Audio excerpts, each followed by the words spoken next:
Good morning, DJ and PK. It's 97.5 The Zone. Welcome in on a Friday morning. A lot of college basketball yesterday, and I have to say our local teams were bad, badder, baddest, worse, worser, worsest. Not good, not good, not good.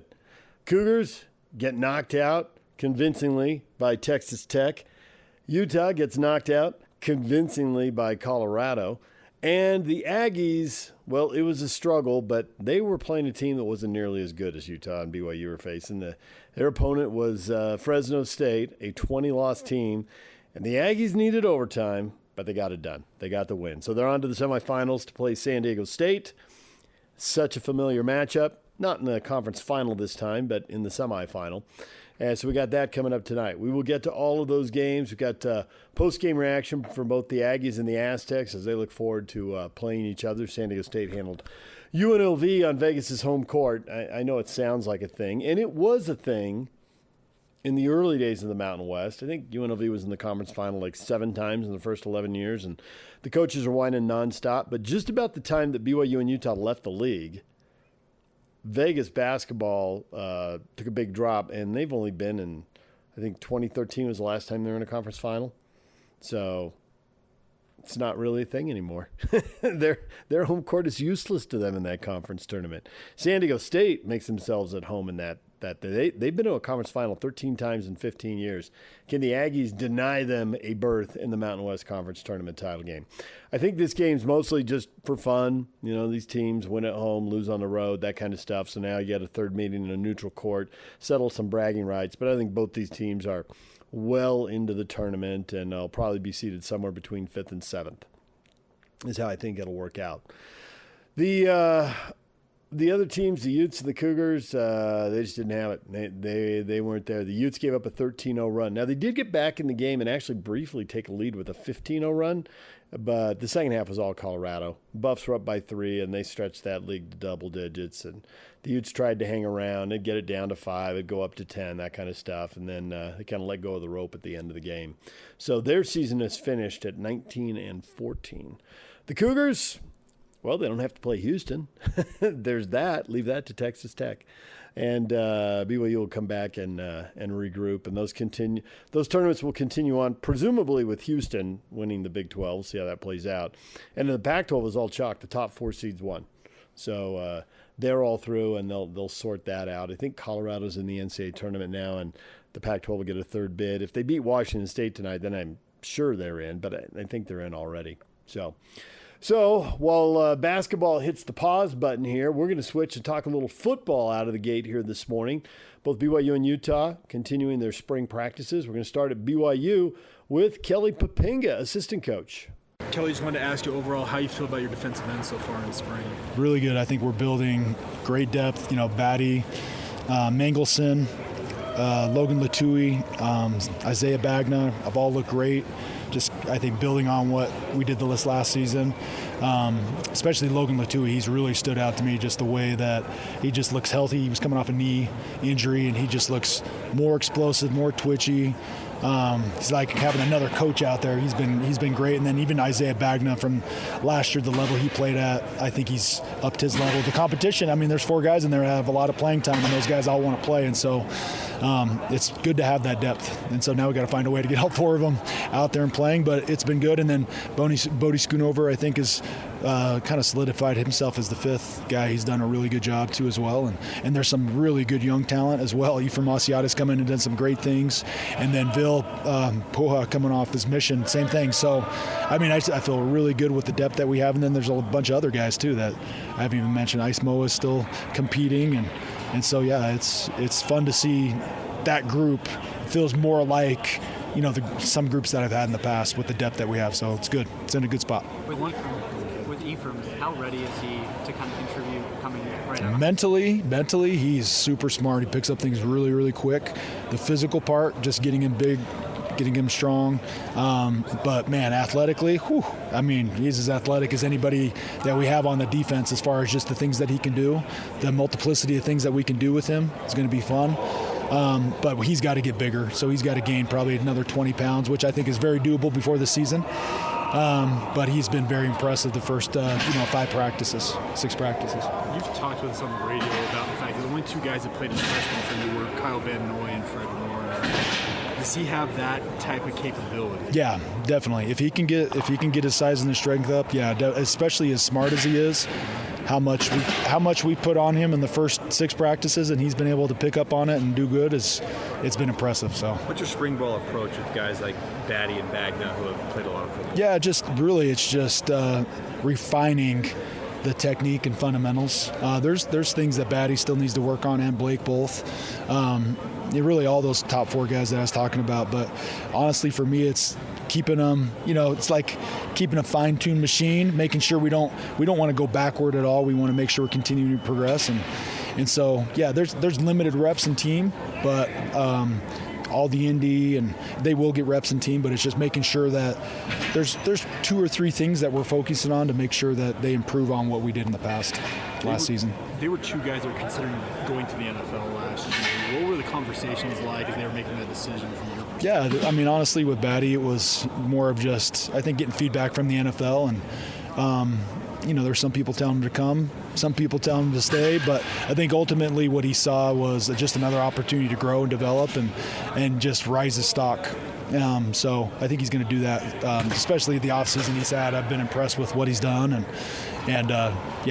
he's changed his body a little bit. He's gotten a little bigger. He's leaned out, which is always a good sign. So we'll see how it goes for him. With a guy like Jack Kelly, has he worked mostly with the linebackers? Have you worked with? Yeah, he's doing a little bit of both. He's, I think at Weber he was great off of the edge and played stack backer as well. And so he's going to do a little bit of everything for us. On the special team side, what's the latest on the battle to be Ryan Rico's replacement? Yeah, really excited about the 2 guys we have, and it's been, I think, up to this point, a pretty even battle between Landon, Rico, and then Sam Vanderheer. And they both have different strengths. Sam has his strengths and Landon has his strengths, but it's going to be a great competition. And Dalton has done a really good job at long snapping. Ken and Skidmore will come in the spring or in the summertime to compete for that. But Dalton's stepped up and done really good. And then Will's been super consistent at field goals, and I feel really good with Matthias and Jordan, both as the backups to him. So I feel really good about our kicking game right now. There's BYU assistant coach Kelly Poppinga with the media. Now here's the Utes defensive coordinator, Morgan Scalley. Obviously you have some guys to replace, with guys going on to the NFL, other places. What's kind of your focus right now going into spring? Creating depth. Some positions have great depth. Some positions we've got new faces, safety position, corner position. So really the secondary, the back end right now is the strong focus of finding guys, and we've got really good bodies there, good athleticism. So this is one of those springs, at least in the secondary. It's a lot more about teaching and kind of finding the right guys to give the reps to. You can get a certain amount of guys ready, and so that's the early job of us coaches, to find those guys and make sure we're feeding them the reps. Kyle said yesterday that Keenan kind of was one of the standouts from at least some of the new guys came out. Are you seeing that, or what has allowed him to maybe be a standout? Yeah, well, Kennan's a guy that's experienced a lot of college football, has a ton of reps under his belt, and some good college football at that. So for him, it's just learning our scheme and our terminology. Communication is a big factor, from corner to safety, just communication across the board. But his experience in just technique and having a ton of reps under his belt is the reason why kind of he's in that position. And if you're going to go get a guy from a transfer portal, it's usually that they're going to come in and be able to compete right away. So he's taking coaching well, and we're fired up for him. Cole Bishop was a great player for a number of reasons. One reason doesn't really get talked about is vocal leadership and just being a quarterback of the back end. What is that sort of process in developing somebody to become that sort of vocal leader? Well, that type of vocal leadership comes with confidence. Confidence comes from reps, right? And so for a lot of these guys, knowing how to align is different than knowing what your assignment is, how your assignment affects others, and a part of that assignment can be you communicating with another person and letting them know what you're doing so they know what they're doing. We put a lot of responsibility on the strong safety and the linebackers to communicate pretty much everything to everybody, and Cole and Sione were very good with that, and because they were confident. So, the amount of accumulated reps will end up giving kids confidence. We need to make sure we find a good balance between install and letting guys play, right? And how much can they pick up? How quickly can they pick it up in this day and age of transfer portal and as much new bodies as you get from year to year, you may have to scale down what you install in a season, and so you allow your kids to play and make sure it's not too much. They've got school to worry about. They've got a lot of different things. It's not professional football, although with NIL they are getting paid. It's some players are, but it's a different deal. You got to know how much you can put on their plate. With the change to the Big 12, is there anything that, as a defense, that you feel like you have to change schematically, or is it you kind of stick with the same thing and just kind of go into it week by week? Well, that's what we're in the process of right now. We're about halfway through kind of scouting our Big 12 opponents, and a lot of it is very similar to what we've seen. Iowa State so far has been one of those programs that presented a lot more 12 personnel, but then you've got coaching changes there. So right now we're trying to get an early beat on who we're going to be playing the front half of the season, and the back half of the season usually that's going to take care of itself with the film that you see from the first part. So what makes Teo Johnson a good fit at safety? Speed. He's got really good speed over the top. He's got great ball skills. He provides we haven't necessarily had that over the top free safety in a minute since maybe Julian Blackman. Cole and Sione were very good safeties, could play on the back end, but Teo, just with his ability to cover ground, is really pleasant to see back there. Even in day one, had a nice interception getting over the top. But ball skills and speed, his athleticism is going to prove to be very beneficial for us. You've got an interesting defensive unit overall with some veterans and then a lot of young guys, inexperienced guys. How nice is that to have those veterans and then to be able to feed the young guys to develop that depth? Well, that's what leadership is, and that's what you're hoping from your leadership. Guys, four types of people in your program. You got your cynics that you want to kind of probably get out of the program. They've always got something wrong.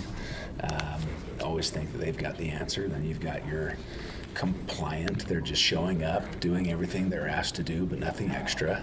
Then you've got your committed players, and you want those. Those are the guys that stay extra, do all the extra things. And then what we ask our leaders to do is be compelling.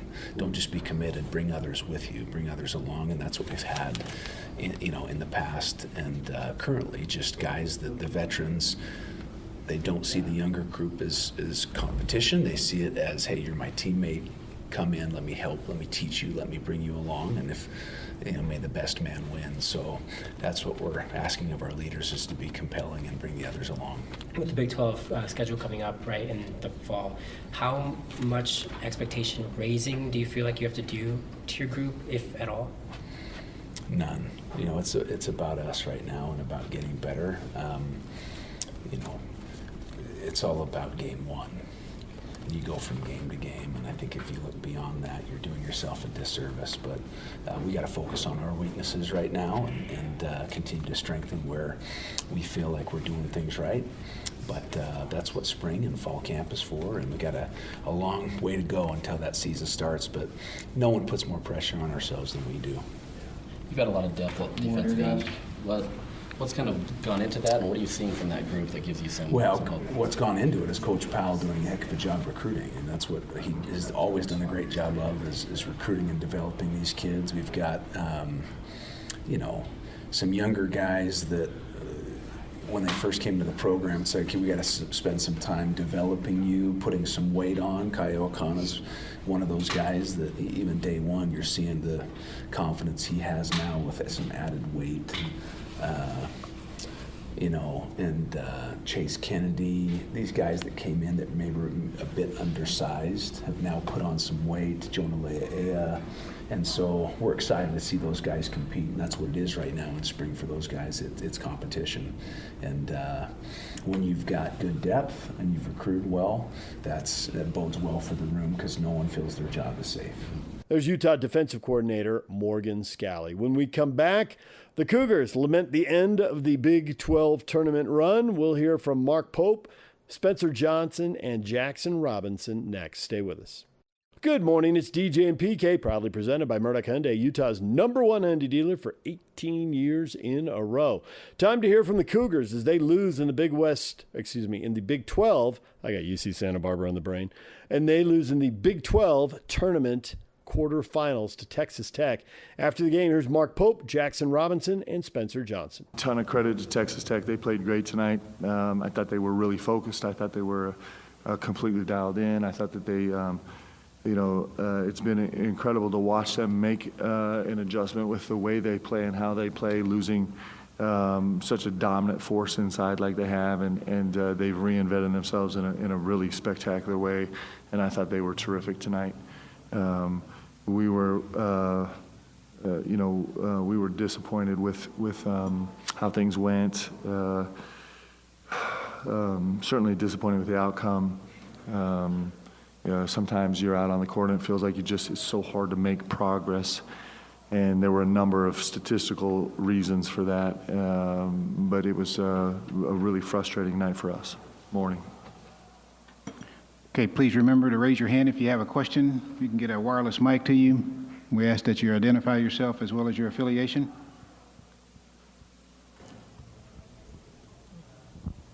Blair Kirchhoff with the Kansas City Star. Jackson, you guys got off to such a great start yesterday, and then today just the opposite. What contributed to the slower start today? That's just how the game works. We don't get to choose when we make shots and when we don't, but what matters is if we're going to come out there and fight. And I felt like by the time we decided to put up that fight, it was too late. Go ahead, sir. Darnell Dixon, Daily Herald. Mark, when this team doesn't make shots, is there a tendency to kind of let other parts of the game lose focus, like maybe defense or rebounding? And if that's the case, how did you manage to get them maybe to try to get away from that? Yeah, it's sometimes you're climbing uphill a little bit, and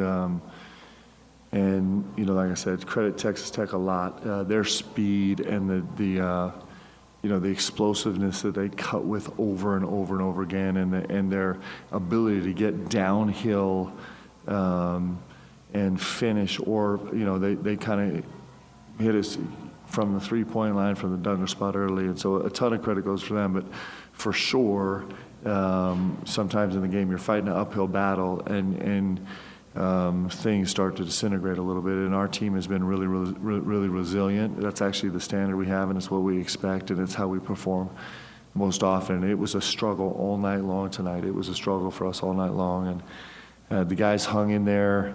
There were a few moments where it felt like we barely, got over the edge, and we were the aggressor. But for the vast majority of the night, we were on our heels offensively and defensively tonight. Front row here, over here on the left. Jay Drew, Deseret News. Spencer, what did you think of you guys' energy from the tip? It seemed like Texas Tech just had a little bit more want to, or energy, I guess you could call it. Yeah, that's something we talked about just barely as a team. They came out really aggressive. We came out a little bit flat. And that was maybe the frustrating part, was we just didn't set the tone early in the game like we should have, and like Coach said, just trying to play catch-up the whole time. We're going to go over to the right. Yeah, Blair Kirchhoff with the KC Star again. Mark, I got a couple of Kansas City-centric questions for you. Did Andy Reid pay a visit to you guys today? No, I haven't seen Coach. Okay. The other thing is, I just wondered about your first Big 12 tournament experience, just the overall experience of Kansas City for you. It's an incredible venue. We're so grateful to be here. We're so grateful to be a part of this league. Even on nights like this, right? We're still just full of gratitude for the opportunity to be here and excited to learn and be pushed and challenged and grow. And this league certainly does that, and it certainly gave us the opportunity today. And so we're really excited to be a part of this in the coming years. Okay, we're on the front row on the right. Sean Walker from KSL Salt Lake. Spence, you led the team in rebounding tonight. You've done that a couple times this year, but what made rebounding against this Texas Tech team so difficult, and what can you maybe learn from that? Because this is probably not going to be your guys' last game this season. Yeah, they're guards did a really good job of coming down and rebounding down, and one thing we can really learn from that is we actually have to get a hit, right? I think a lot of us got caught just ball watching. We'd watch the shot go up, and we wouldn't hit our guy, and they would come in and hit us first, and that really burned us, man. So that's something we can learn. Is we gotta set the tone by actually hitting our guy and keeping him off the glass, and yeah. Okay, let's go back here to the second row on the right.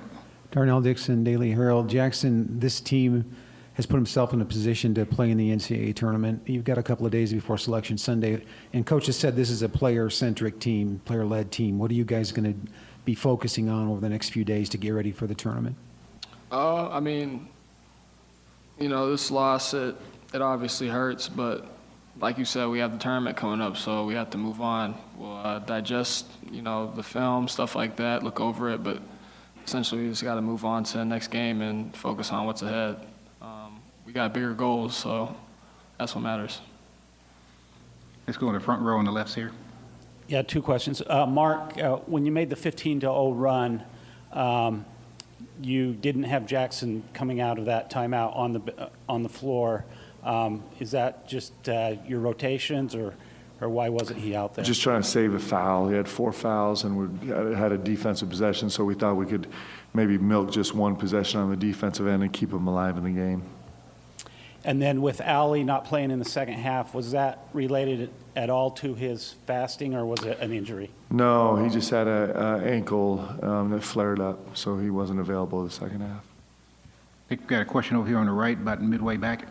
Greg Eklund for AP Broadcast for Coach. In the next few days, how much do you get caught up in projections before Selection Sunday? I think we'll probably spend some time doing that, but mostly we just want to prepare to play great. And this team has been exceptional all year long in terms of competing, and it's been exceptional in terms of responding to setbacks. And we got the biggest, best part of this whole season staring us right in the face, and I think we can't wait to get to it. And I think we're grateful for the extra couple of days to prepare, and it's so that's a beautiful thing. So all the projections, fortunately we're in a spot where we don't feel a lot of stress. We're just excited about playing as good as we can and continuing to improve. Got time for a couple more questions. Let's go to the front row here, over here on the left. Spencer, Walton on Texas Tech said something about they were turned up because you guys were excited to see them or looking forward to playing them. Did you notice that energy from them on the court, and do you remember what you guys might have said? I'm sure he was excited just because it's a tournament game. It was their first game of the tournament, and they beat us last time we played them, so I'm sure he was excited for that, and we were excited as well. Unfortunately, they just came out with more energy than we did. There are the Cougars after they get knocked out of the Big 12 tournament. When we come back to the Mountain West tournament, we'll hear from the Aggies and Aztecs as they prep for their semifinal game today. Stay with us. DJ and PK, it's 97.5 The Zone. A reminder, 1 in 10 Utah kids face hunger, but you can feed Utah by leaving a bag of non-perishable food donations on your doorstep by 9 a.m. on Saturday, March 16th. Help the Utah Food Bank, Macy's Grocery, and Lynn's fight hunger statewide. Learn more at utahfoodbank.org/feedutah. All right, Utah State beats Fresno State in overtime. And the Aztecs take down UNLV in overtime. Now they meet in the semifinals. Here's San Diego State after the game. In the Mountain West, every game is like this, every one. And it's not a surprise that this one went down to the wire. Kevin's done an incredible job with this year's UNLV team. They are really good. And the key to the game was rebounding. And we took a major step forward on that when the Boone brother didn't play, because he is a sensational rebounder. And when I look at the stats at the end of the day, we out-rebounded them 50-31. We had 25 offensive rebounds. That was the key to the game. That was the key we put up in the locker room, and I thought that was the key to the game. Both teams played good defense.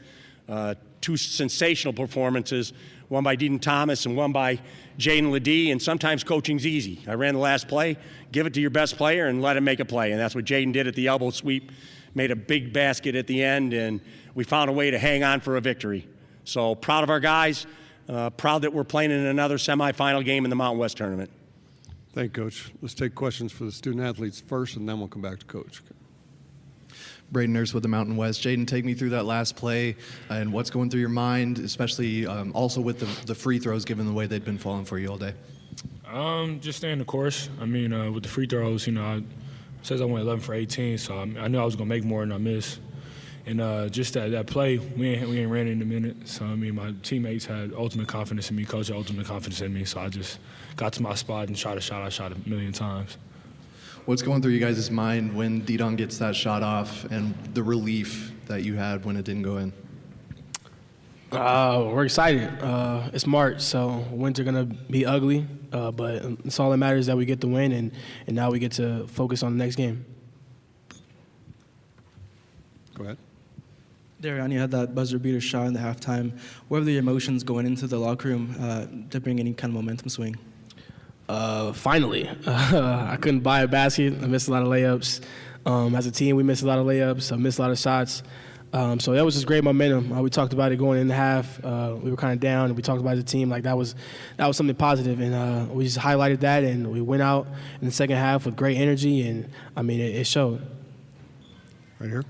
Andre Hackberry in East Village Times. Darian, your game has kind of propelled lately in the last couple of weeks. You had 5 assists again today, 5 steals. What has worked for you so well? I'm just being myself and having confidence in it. Coach has put me in the right spots to be successful, whether that's offensively or defensively, putting me more ball screens, me and Jaden working the pick and roll, and just being more active and, recognizing that. It's March, so you got to leave it out on the floor every game. We're here to our right. Chris Beering here with East Village Times. Jaden, what needs to change offensively to start the game? I didn't think we did too bad starting the game. We put an emphasis on it. We got to start a little faster, just maybe having our blood and body going and just getting ready to go. But, I liked how we finished. So, that's all that mattered today. Go ahead. Jaden, so Utah State coming up in the semifinal. Great Osabar obviously is probably going to be the physical force from Utah State, at least main focus wise. What would be your game plan offensively going into this? I don't know. We got to go over as a team. We haven't made it back to the hotel, so I don't know yet. Mm-hmm. We're here.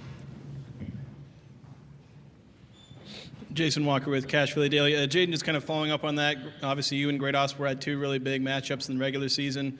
Obviously you was announced as Player of the Year. You kind of looking forward to that matchup going up against him again? Oh, yeah. It's going to be a good game. I know they'll try to, game plan for me, game plan for the whole team. But, yeah, we're gonna come with it tomorrow. Go ahead. Jaden, you got fouled 17 times tonight. Just how much of an emphasis did you guys have on getting to the free throw line, taking fouls, and how big was it that you got to get them in foul trouble late? It was good. I feel like I probably get fouled. I get fouled probably every time I touch the ball. But, those are 17 times they called it. So I'm just glad we, just capitalize on the free throws and capitalize on the opportunity when we get fouled. Anything else for our student athletes? Okay, we'll dismiss them at this time. Thank you, man. We'll keep Coach for a few more minutes. Yes,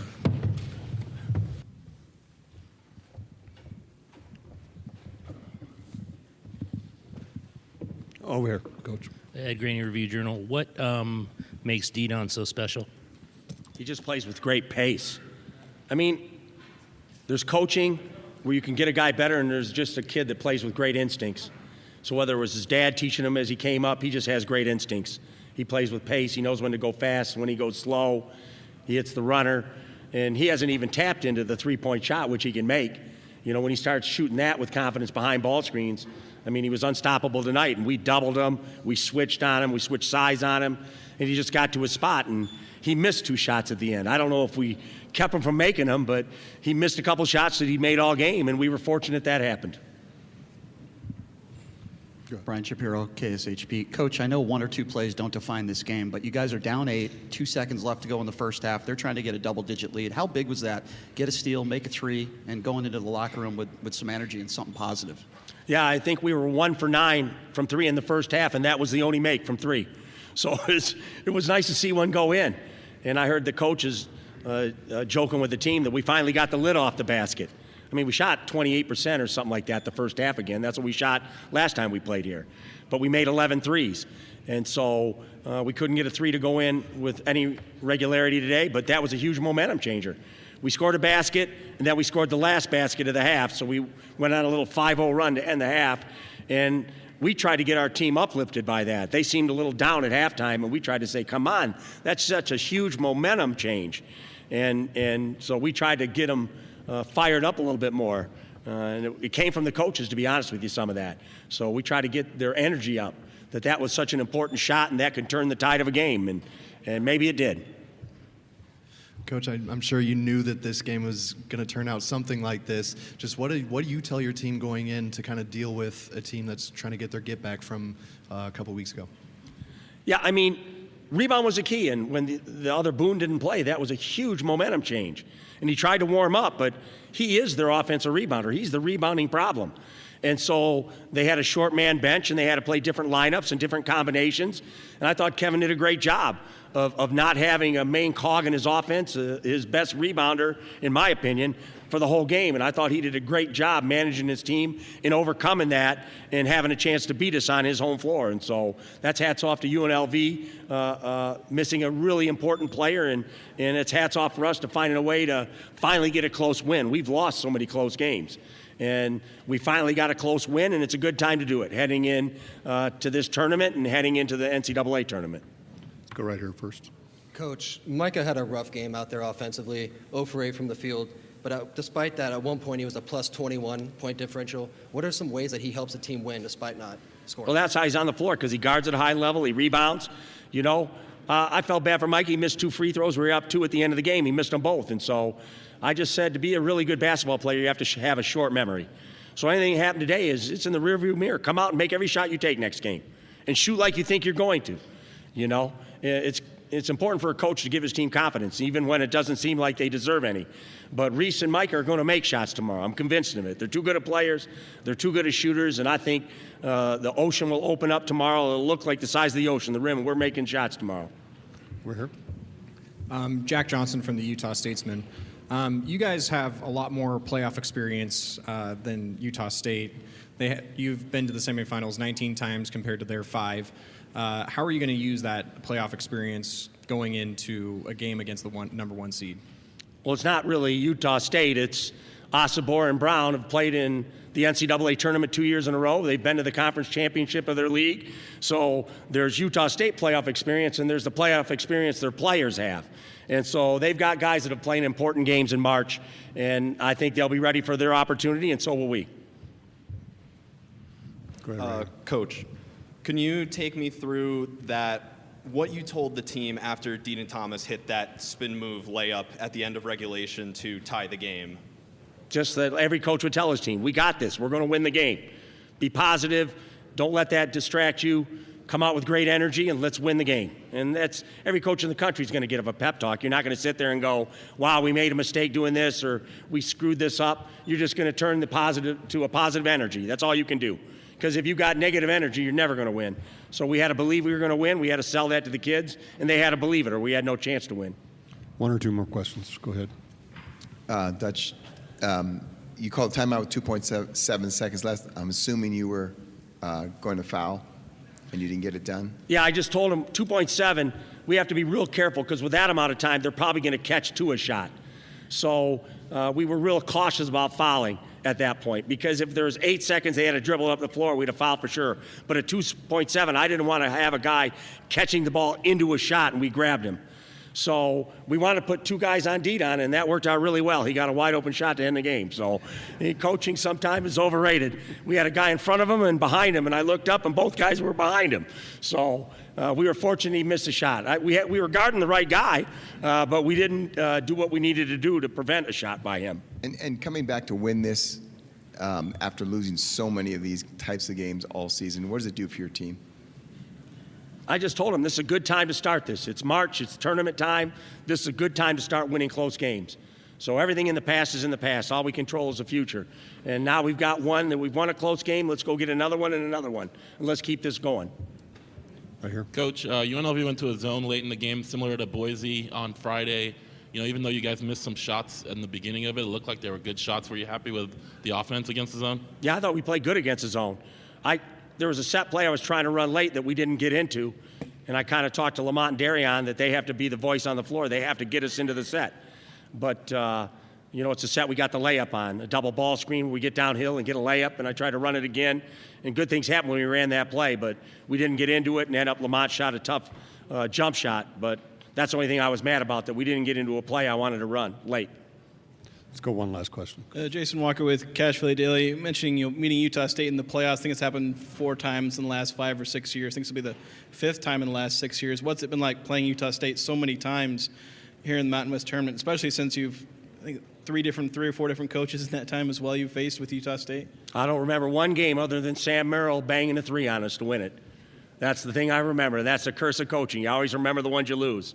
So I remember that shot, and what an epic game that was against our 30-2 team. There are the Aztecs as they get ready for the Aggies. Now here's Utah State. I thought it was a great, college basketball game. We knew Fresno State was going to come compete. Coach Hudson's teams, they play their butts off, and it's too bad because they've kind of been banged up and had a lot of injuries this year. But for that team to continue to fight, we knew it was going to be, it'd come down to the last 8 minutes of the game, and just like it did at their place. But, I felt like our aggressiveness, especially in the second half, was much better. We got some open looks in the first half, and we just didn't knock them down. The first 20 minutes of any tournament is the hardest. And they'd been on the court, they'd played, they were in a lot more rhythm, and you could tell that in the first half. With them, I think they made 5 threes in the first half, and we were like 0 for 8 or whatever. But, I thought in the second half, great, and, Javon got going in the first half and kept us in the game. We don't even come close to winning that game without Javon. But, and Fish, or Isaac Johnson, we call him Fish, but he made, some huge shots in that second half as well as Darius. And it kind of gave us just enough buffer. But every time we'd get up by 8, they kept scrapping back. And, they just, Isaiah Hill's a tremendous player, and Pope. They just got so many weapons in their athleticism. It's hard to keep them from the rim without fouling. But proud of our guys, when we had to get it done, just like we found a way all year. They keep finding ways to get it done. Thank you, Coach. Start with the questions for the student athletes. Go ahead over here. Braden Nurse with the Mountain West. Maybe a little closer than you would have liked tonight, but is that almost a good thing? This is the kind of game you're going to get the rest of the tournament. Our group seems to like it close. I don't know why. It drives me crazy, but they like it close. It's, as Coach said, it's the Mountain West. There's no teams in the Mountain West that you're like, oh, we're just going to come in and win. It's high-level basketball. So we tend to thrive in close games. And I'm happy for our team's resiliency and the way that we stick together in close games. Yeah, there were 7 runs tonight of 7 or more points between the 2 teams, and you guys found the latest and greatest one. Just what went into that overtime period and what worked out for you? It's just a testament to our whole season. We've been preparing for that, moments like that the whole season, close games and stuff, and just executing at the end of games. So I think that prepared us. Go ahead. Jack Johnson from the Utah Statesman. Great. Half your points were from free throws. How'd you keep on drawing those fouls? Staying aggressive, being a physical play. If you play hard, the game will reward you. And today I felt like the game saw that I was just being aggressive, and I got some calls, so that's good. And Javon, you really clutched up today. What do you think of your game today? I think I played well, but I knew somebody had to come and pick it up because we were missing Mason today, so I decided to do that. And the coach has always been telling me the whole season, just be ready, so I was just ready. Over here. Josh Furlong, KSL.com. Danny, with Great and Darius playing basically the full games, how do you manage that load, especially this early in the tournament? And then Great, just kind of where did you also kind of get that extra level to be able to push forward? That's what players do. They don't want to come out of the game. And we have media timeouts. We have plenty of timeouts. These guys have been, playing a lot of minutes all year. And, they're accustomed to it. You can see when they come out of the game, they're pissed at me. And that's what I want. But we got to have them on the floor. They draw so much attention. You can tell by, how many fouls Great drew tonight. And a lot of our offense is built to get it into there, to collapse teams and open stuff up for other guys. I feel like we've been prepared for this all year. During the summer, we practice really hard. I don't know if a lot of teams do that, but I know that because sprinkle teams in the summer, you're going to practice hard. So I feel like that prepares you for March, when close games and you need to be out there, we're ready. Go ahead. Sean Harrison with the Herald-Journal. Javon, can you just talk a little bit about being prepared? You mentioned you knew that Mason was going to be out, being prepared and coming off and giving that spark. Yeah, just watching extra film, staying locked in, because I never know when I'm going to get in the game, but when I do, I just know when I get in, I got to make an impact. So I just extra film, extra shots and stuff, just always staying ready. How old are you? I just turned 22 today. My birthday's today. Birthday buckets for Javon Jackson today. Jason Walker with Cash Valley Daily. Just for both the players, just that overtime you just dominated, I think 17-5 in that overtime period. How'd you guys kind of lock in to just absolutely dominate in that overtime? I feel like obviously you don't want to have close games, but we like them. We like when the stakes are high, So we knew if we got it to overtime, it was a 0-0 game. We got our jitters out the way. They're a really good team, and they played yesterday, so they had momentum going on. But at that point, okay, we'd already played a full game now. 0-0, go do what we do, We just knew we had to go take it in overtime. We was just prepared. As soon as we seen it was going to OT, we was like, oh, yeah, we're finna go take this and dominate. Any other questions for our student athletes? Okay, we'll let them go at this time. We'll keep Coach for a few Thank minutes. you, guys. Thank you. Thank you, man.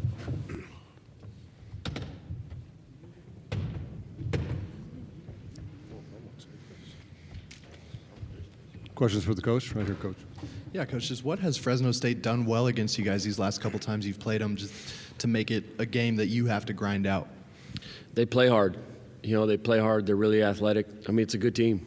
And, they got really good guards that can create and get to the rim. And as soon as they draw two, they missed some shots tonight, too. I thought they did some really good job hitting guys in the pocket and skipping it backside. And luckily for us, they missed a couple of those. But their aggressiveness and their athleticism, it causes a lot of people problems. How much of an emphasis was it to get to the free throw line tonight, draw a bunch of fouls, and how crucial was it that you were able to foul out a couple of them? Yeah, that's our game plan every game. That's just the style that we play. And our players, that's kind of what we're built for, being aggressive and, really trying to, attack the paint to either draw fouls or get the ball to the rim and let guys play one-on-one. But it's been one of our strengths. We obviously missed some front ends and we had chances to, I wouldn't say put them away, but we had a chance to make it a 7-point lead, and we'd miss the front end of a one-on-one. They'd come down and hit a three, and now all of a sudden it's a one-possession game. We're moving forward. We gotta clean it up at the free throw line. Go ahead. So you guys started out both halves, even overtime really well, but in the first and second half, you kind of had a mid-half drought. I guess what kind of went into those where you kind of let them back in both halves? Yeah, they started making plays. We had some sloppy turnovers. I think it was the 12-minute mark to the 8-minute mark. That 4-minute chunk in the first half. We keep track of, we call them wars. There's 5, wars each half, each 4 minutes, and they outscored us by 10. We won the other 4, wars in that first half, and it was still, they were up by 1, I think, at half because of that 10-point cushion they had in that 4-minute span. But a lot of it was just, we missed some open shots during that, but we had some careless turnovers and some defensive miscues. Over here. Sean again from the Herald-Journal. Can you talk a little bit more about Javon? You mentioned the first half, but he had some big shots in the second half, and not only in points, overtime, but the rebound. He got some rebounds, got a couple of steals. He did. He was 50-50 plays. He was all over. I think he was one that dove on and we called timeout, which was a huge play in the overtime. But, just proud of him. The Joker just steps up, man. Like every game, and I told him a couple weeks ago, every time he shoots, I feel like he's going to make it. And I really do. He's just got great touch, and, he's just got to, when the moment's big, he's one of those guys that wants the ball. Victor? It seems like the team really turned on a switch in overtime. What were you telling him in the huddle before that? Really just the same thing. We got to play harder. When you're playing Fresno State, you have to match their energy and their toughness.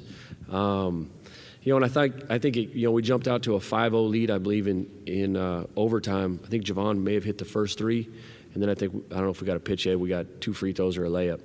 But that was huge to just kind of settle our guys, and then it really put the pressure on them. Anytime they missed, we could kind of run some clock and really make them guard. But I didn't tell them anything that I hadn't been telling them all game. Is Mason, how hurt is he? Is he going to be available tomorrow? When did you make that decision with Mason? Right after pregame meal today, I met with him, and he didn't think he could go today. And so, he hasn't really practiced much all week. It's just kind of one of those. We'll see how he feels tomorrow.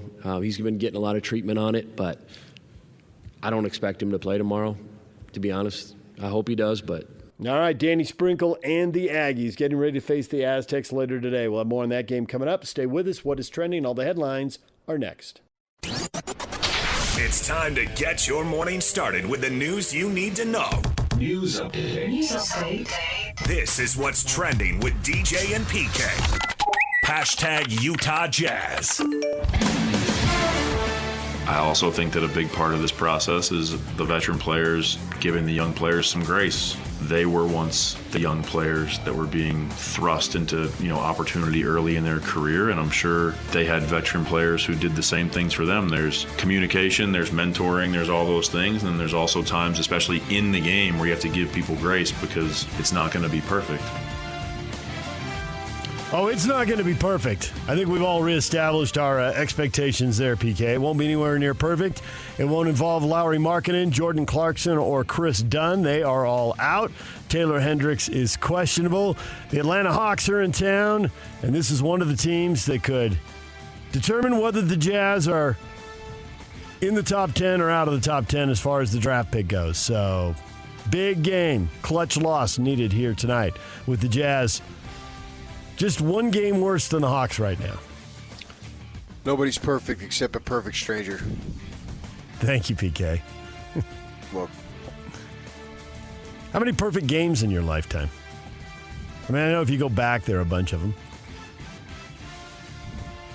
I don't know. 22. No way there have been that many. 14.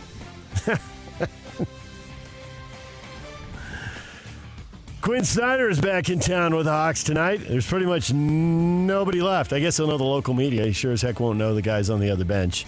Everything has changed. 17. Yeah, but they'll hug. Okay, you're right, yeah. 17 games to go, and then on to the NBA draft for the Utah Jazz. DJ and PK. Hashtag NBA. George on the right block, spins baseline, fades, buries it. PG-13 with 22 on 9 for 10. Dame Lillard the other way. He's at the top of the circle. He's matched up by Harris. Dribbling between his legs with 10 to shoot. He'll send it off to Lopez. Fires away from 3, and he splashes it down. Brook Lopez. Hayward has it up the right side. The Mavericks retreat effectively. Dove out front. Holmgren steps into a 3-angle left to Ching it under Moneyball. Thunder beat the Mavericks 126-119. No Luka Doncic in that one. Shai Gilgeous-Alexander goes for 31.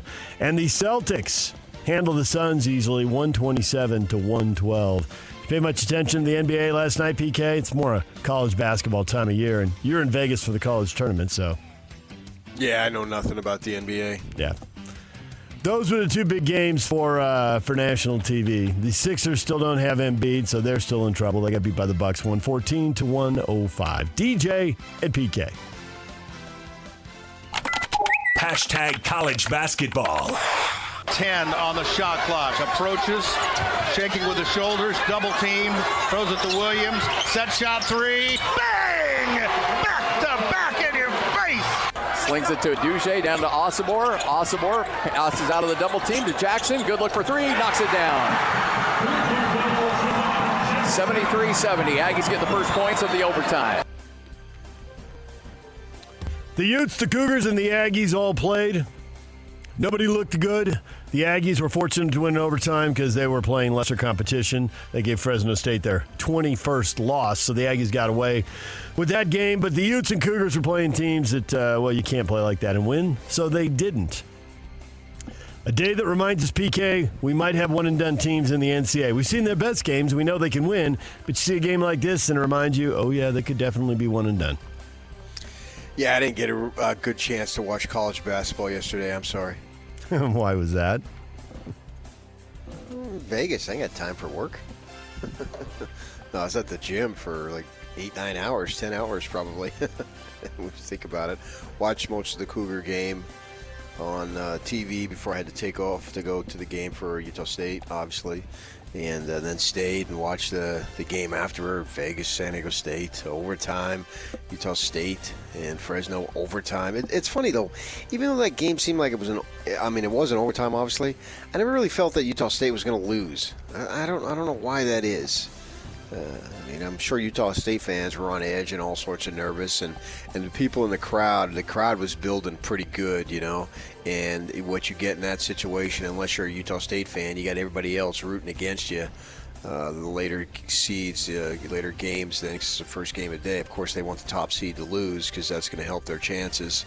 But I felt they had a sense of calmness, even though that they were struggling to put Fresno State away, and obviously eventually they did in overtime. Osibor missing a lot of free throws. I think part of the deal, man, it was just gassed. He's a big kid with a big body, and asking him to play 45 minutes, it just seemed like it was very difficult. Brown, on the other hand, they both came out with under a minute to go in overtime, and he's a much smaller dude. So he looked like he was under control, but just sitting there courtside and watching Osibor, I thought that was part of the reason he missed some free throws there at the end of regulation. And then Jackson steps up because they didn't have Falstaff and made some big shots. It was his 22nd birthday. It was a lot of fun for him on his birthday to be able to do that stuff, and so they got the job done. I'm okay with it. It wasn't their best game. They're going to have to play a lot better tonight, obviously against San Diego State, a big physical team there, and we'll see what they can do. And then no surprise on the other end at the last game of the night with Colorado beating Utah, because I felt like Colorado's just a better team. I picked Colorado to win the tournament. I've been saying it all along. Get them guys out there, and they've got some pretty good talent. I thought Johnson didn't just make shots. He did make shots, you're right, 16 points on 6 of 9 shooting, but he was doing a little... Excuse me, yeah. No, I'm talking in the Utah State game. Jackson, yes, sorry. He was 16 points, 6 of 9 shooting, but he also had 5 rebounds, 2 assists, 3 steals. I mean, he made a bunch of plays for them. And sure did. In addition to, you point out Osibor and Brown, who you expect to be in double figures every night, and they were. He was the third guy in double figures, and they don't slip past Fresno State without him playing like that, that's for sure. Yeah. Having watched all the games in the Pac-12 tournament, I know the Utes are out now, so probably fewer people care, but you think Colorado's going to win these last 2 because all the top seeds made it through the semifinals of the 4 teams that got the byes? Mm-hmm. Well, I just felt like if they play their game, they got as much talent as anybody in the league. I've been saying it for weeks. Yep. And if they're all there, then yeah, I do. I think that they've got the great opportunity to get the job done. I mean, I can't tell you that I wouldn't bet on it, but that's the way I feel. I think they have just slightly a little bit more talent than Arizona. We'll see if they can do it. Well, they should have more urgency because the other 2 are in, and Colorado's been on the bubble. And maybe that win last night got them in, but win the next 2 and you don't have to worry about it. And the other 2 are definitely playing for seeding. Mm-hmm. You want to coach college basketball? There's a few jobs open now. Stanford finally ripped the Band-Aid off and let Jared Haas go. Justin Houston is stepping down at Fresno State. Jerry Stackhouse fired at Vanderbilt. So jobs are opening up. Yeah, they got 2 jobs. Well, it's not the Pac-12 anymore after tomorrow, I guess. But I can tell you what I heard. Don't tweet it out, Yak, but I can tell you what I heard, that Washington has been in town to meet with Sprinkle. Yeah. Do you know anybody who is thinking he's going to stay at Utah State? Everybody I know thinks he's going to take the Washington job whenever Utah State season is done. I think Harriet over there at 107th South and 14th West is a longtime Aggie fan. And Harriet's holding on to hope. But beyond that. Beyond the game? No, not really. I think that the administration has a fair idea of what's going on. They're not caught off guard. Yeah. They understand what's up here in that situation. So, a multitude of reasons. You look at this conference here, and some teams that are like the biggest thing in their towns, in their states, really, from that perspective. New Mexico, UNLV, and how much money are those guys going to their boosters throw at players because they want to win really, really bad. And basketball is the way to the big time.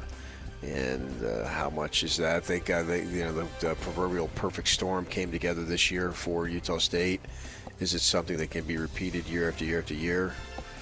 And then Washington's going to throw a ton of money at you. We saw what they did with Jet Fish. I mean, it was like, $5 million more than Arizona could offer. National Labor Relations Board on Thursday certified a union to represent Dartmouth basketball players after the deadline passed for the school to object to the election. The schools appealed to the full board, but getting pretty close to collectively bargaining here in college basketball. DJ and PK. Hashtag NFL. He set the tone for this team with his, for lack of a better word, he's probably a 1 out of 10. He's a 10 on the scale. So, sorry, Nelson. Thank you. I'll take that. That's what you want in your offensive lineman. Baker's kind of an offensive lineman in a quarterback's body. It's what's rallied this team this year. He's a big part of it. Buccaneers general manager Jason Licht talking about Baker Mayfield and how he rallied the team. He's got his 3-year, $100 million deal. With incentives, it could be $115 million. So Baker Mayfield is now the guy in Tampa Bay. More moving around football, a lot of receiver news. Marquise Hollywood Brown is going to the Kansas City Chiefs. Keenan Allen's getting traded. The Chargers are sending the Bears for a 4th-round pick. And the Houston Texans signed running back Joe Mixon, 3 years, $27 million. After trading for him last week, they give him a $27 million extension. Also, the Washington Commanders moved Sam Howell to the Seattle Seahawks. And that's really just to move up a couple of rounds with a couple of picks. Well, I guess 1 round each with 2 picks. So, Jim Harbaugh continues to put his stamp on the Chargers as they get under the salary cap. And if Sam Howell can be traded, the Bears could move Justin Fields, right? They just don't like the price. Not yet. Still got time. Yep. Dallas police confirmed they're investigating an alleged 2017 sexual assault complaint involving Cowboys quarterback Dak Prescott. The investigation resulted of a complaint filed Wednesday by a woman who alleges Prescott assaulted her in the back of an SUV 7 years ago. On Monday, Prescott filed a suit in Collin County claiming he's being extorted for $100 million by the woman and her attorneys. So the claims and the counterclaims will continue. DJ and PK. Hashtag college football. The expansion of the college football playoff in 2026 and beyond is nearly complete. The new deal is expected to send 58% of the revenue to the SEC and Big Ten. 32% will go to the ACC and the Big 12. Big Ten and the SEC will be making about more than $21 million per school more, while the Big 12 will be making a little more than $12 million per school. So it's a pile of money, but not quite the pile of money the other guys are getting, and they will continue to have more money to spend and buy your coaches away. And possibly your players if they turn into employees. Play ball. DJ and PK. Hashtag Major League Baseball. Good news, bad news, good news. Good news for Yankees ace Garrett Cole. He reportedly will not require Tommy John surgery. Bad news, he's going to be shut down for at least a month. And then more bad news, after that, he still might require the surgery. So, yeah. 2 out of 3 is bad in this case. But at least for now, they're going to try another route. So, we'll see if that works. DJ and PK. Hashtag RSL. Real Salt Lake has a bye this week, but the Utah Royals will be front and center. They open their 2024 season. Chicago Red Stars, game's going to be a sellout. 5:30 Saturday, America First Field. And you'll hear all their games here on The Zone. Who's doing them? Depends on the game. When there's local TV, there'll be a simulcast, and then it'll be me. And if there's no local TV, it'll be somebody else. So how about that? You are Mr. Soccer, huh? Half of Mr. Soccer in this case. The local Mr. Soccer. Brecken Mozingo, Utah Royals forward, will join us at 8:30. David Locke, radio voice of the Jazz, will be here at 8 o'clock. And we're giving away tickets to the Pac-12 Gymnastics Championship. We'll do that coming up in the 8 o'clock hour. They will be at the Maverick Center later this month. A week from tomorrow, actually. Saturday, March 23rd. DJ and PK, the question of the day, is coming up next. Accessing. This is Hans Olsen and Scotty G. Jerry Palm, CBS Sports. When you look at what BYU has been able to do, finishing 5th in the West Coast Conference, a losing record in West Coast Conference play, to now doing what they're doing in the Big 12, we were anticipating it could be a bloodbath for basketball this year. Just how impressed are you with what they've been able to do this year? I have to admit, I wasn't expecting this level of success this year. I didn't think they'd be terrible. In fact, I thought they'd probably be a tournament team, but I was thinking more middle of the league, not, pushing near the top of the league. They won at Kansas. Nobody wins at Kansas. Yeah. And they won at Kansas. I mean, that's as impressive a win as anybody has on their resume this year, because that just doesn't happen. So it's just a testament to their ability, but also their willingness to fight, because you have to in that league. Catch Hans and Scotty weekdays from noon to 3 on 97.5, the KSL Sports Zone. Hot Takes or Toast, brought to you by Siegfried and Jensen, with 30 years of serving Utah.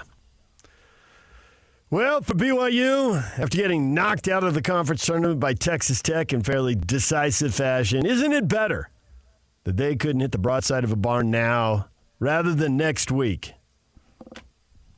Yeah. One way to look at it. Get that bad game out of your system now. Yeah. Mark? Oh, it's probably going to happen next week as well. Mark, downer, no hope, taking the hope away. Well, when there's no track record there, you wonder how that's going to play out. This team hasn't won an NCAA tournament game. Mark Pope's never won an NCAA tournament game, so where are you going with this? I can understand. When you get in a one-game situation and you're so reliant on the outside shot, there's a good degree of reason to make your fan base nervous. Case isn't nervous. He's confident. Yes, it is better. Majerus often lost in conference tournaments and then did well in the NCAA. It's a no-brainer. Yeah, I don't know that I would use the word often there with him, though. I don't think that's true. They won the They won the conference tournament when they went to the Elite Eight Van Horn senior year. Now, they did go out early the year they went to the Final Four. That's pretty much the only one you can point to. Yeah, those are the two. They were a Sweet 16 team when they got blown out by Kentucky. I don't even remember if they won the conference tournament that year. They did. Oh, they did? Cool. No, I think they lost, what was it, New Mexico?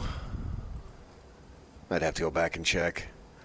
But they got very far. They played in the final game a lot.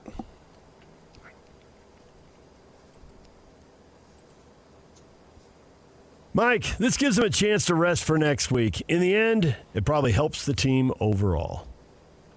It could. Yeah, I think there's some logic to that. We'll find out next Thursday. We are 6 days away from them taking the court on in the NCAA tournament, and so they very well could.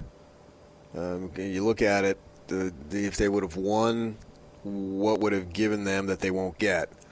Probably nothing, because they would have maybe if they beat Houston, but I don't think they would have beat Houston. So I think that would have been something that you can look at. All right, so they went out a day earlier than we anticipated. And does a day earlier give them an opportunity to rest up and so forth? They should have plenty of time because fatigue shouldn't be a factor when you take the court next Thursday. I mean, that's for sure. See where they are and who they're playing. Right now, we don't have any clue. Bruce says a lot of this was playing back-to-back games. Their legs were probably tired. They made a strong comeback, had it down to 7. Tech just hit clutch three-pointers to stop the rally. Can you put it on back-to-back games? They won't have to do that again this year. Well, as a team that relies on the perimeter, I guess to an extent maybe you could. But, it was so early in the game. That game got away from them really quick. And 12-2. Texas Tech, they had it going on. For some reason, I'd like to pop in the face. He bugs me. That Pop Isaac's kid. So we'll see about that. I don't think that they should get a team the caliber that they played yesterday in the first round. I could be wrong. I don't really know, but I'm surmising. And so with that in mind, they should be able to be okay. I expect them to be able to win a game. Eldon dismisses the entire conversation. That's like saying it's better to be kicked in the cojones now instead of next week. Eldon wanted a better performance. He wanted a W. He's not taking it. I don't know if that's like saying that. The good spot is that they're in. They don't have to worry about it. They don't have to sweat out Sunday. Sunday can be a day of anticipation or a day of expectation rather than a day of nervousness where they got to sit around till 4 o'clock and then they bring on that show and then you got to have guys talk for 15, 20 minutes. And then it always seems like your region is last when you're a bubble team. It adds to the anxiety level, and they don't have to do that. They know they're going. So they know they're in, and they know they're going somewhere, so they can enjoy it. And then when their name comes up, it's one of the traditions in sports, right? The camera's there, waiting for the names, particularly if you are a team that doesn't really get in a lot, and so they can go crazy and all that. Here it'll be a subdued celebration on Saturday. Or Sunday, I should say, because they know that they're in. So they'll be excited that they do get in and then see where they go. If they go to Salt Lake, then I think there would be a louder form of celebration because I think that's what they want, obviously.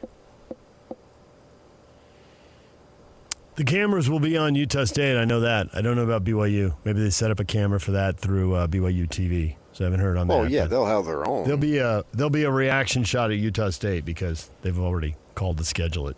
So, and that'll be good for them. See what happens. They've got a ball game tonight, so they're still alive. Yep.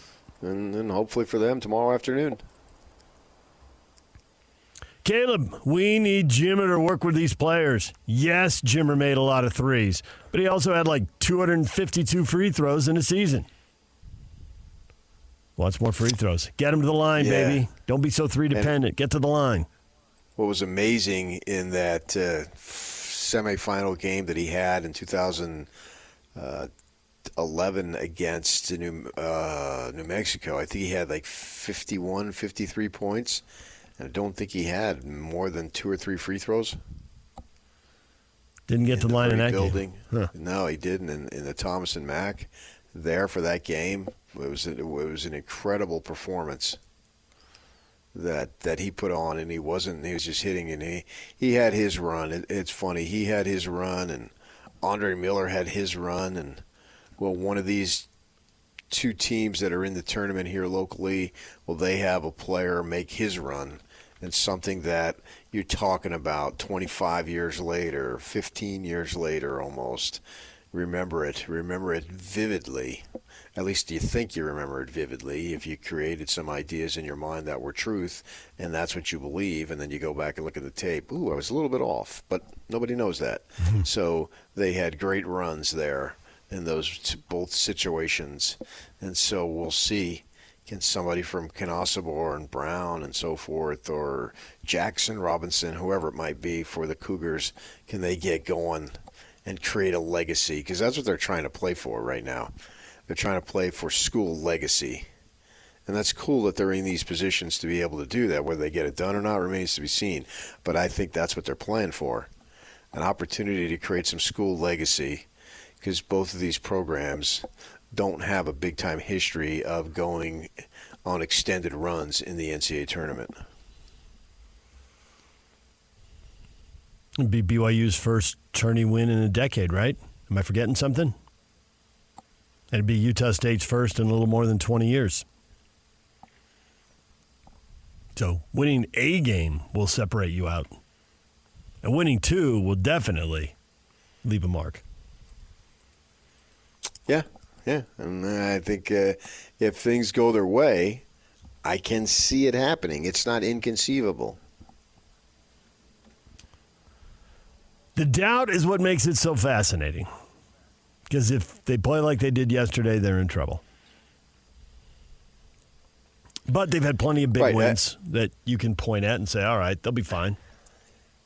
Yeah, I think what they have to do, speaking of the Cougars, is, you can get down, but don't get down so big. You don't want to get down 20-plus in the first half, obviously, because then those shots, it just gets pressurized too. And in a sense, these teams have pressure because they have had good regular seasons. And so you want to cash in on it. And the disappointment would be bitter. And in today's world in college basketball, are you building something? Can next year be a replica? Well, you have no idea. You have no idea what the rosters are going to be like with all the comings and goings that exist today in college hoop.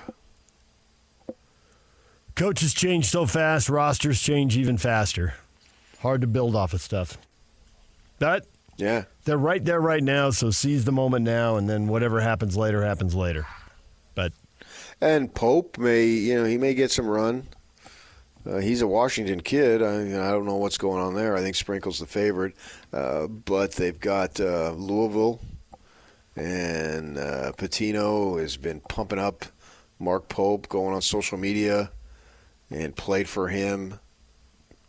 Pope played for him at Kentucky. Pitino coached at Louisville, obviously. That was his last job before he got fired and had to go overseas and came back to Iona. Now he's with St. John's. And so might be some influence there.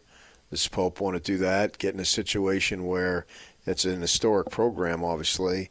They've won a lot over the years. They're not winning now. These last 2 years have been disastrous for them. The Mighty have really fallen in that situation. I don't think it's like a UNLV that they're going to spend 50 years trying to recreate something that'll never happen again, because I think that it's a better situation. And I sent you that license plate where the guy had Tark on it. Yeah. I remember him. That's not happening again. But he's still the legend. And you're not fighting at Louisville one legend because of, Crum, Pitino, those guys, one big. They've had two legends. So from that from that perspective, is it a job that he'd be interested in? Possibly, maybe not. I don't know. They can throw some money at him, that's for sure.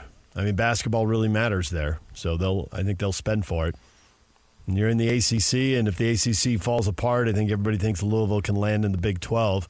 Got a commissioner trying to collect big basketball programs right down the road from Cincinnati, rival/travel partner, all that stuff. So sounds like a really good program. The only thing, I guess it doesn't sound too good to be true. Would you be worried about going to expectations? I mean, we're not there. Are they really getting support? Is the NIL money going to be there and all that kind of stuff? Well, see, that's the big thing. I don't think it's the salary anymore.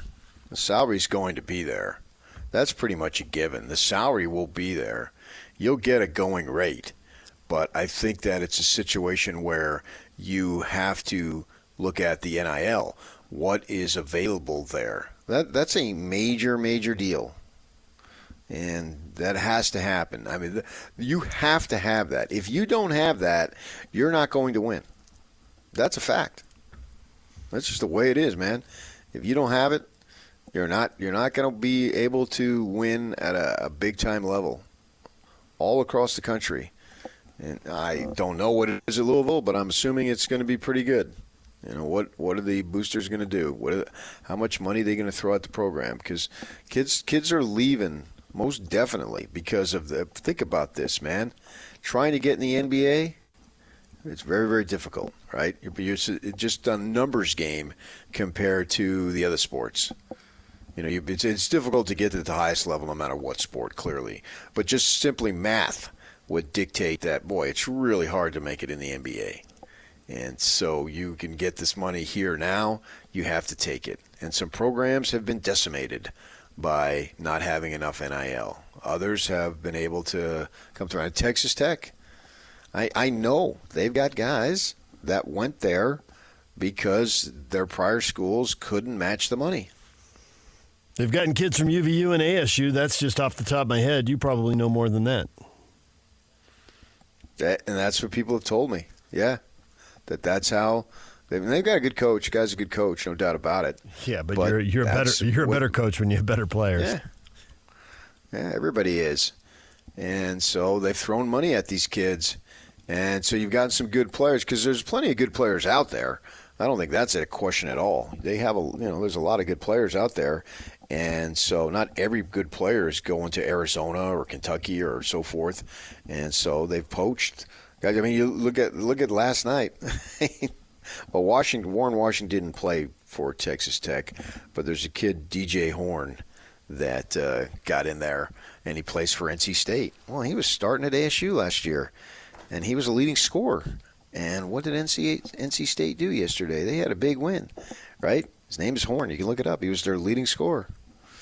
I know Jake Scott likes to crack on me. I know he had me on yesterday. Well, what happened last night? I didn't want to say to him, buddy, I know you're Joe Ute, and the team that you think that sucks is ASU. Well, they beat Utah twice. What's it say about your team? So their roster got beat up by that. So you got to have the cash. Something tells me Louisville would have it.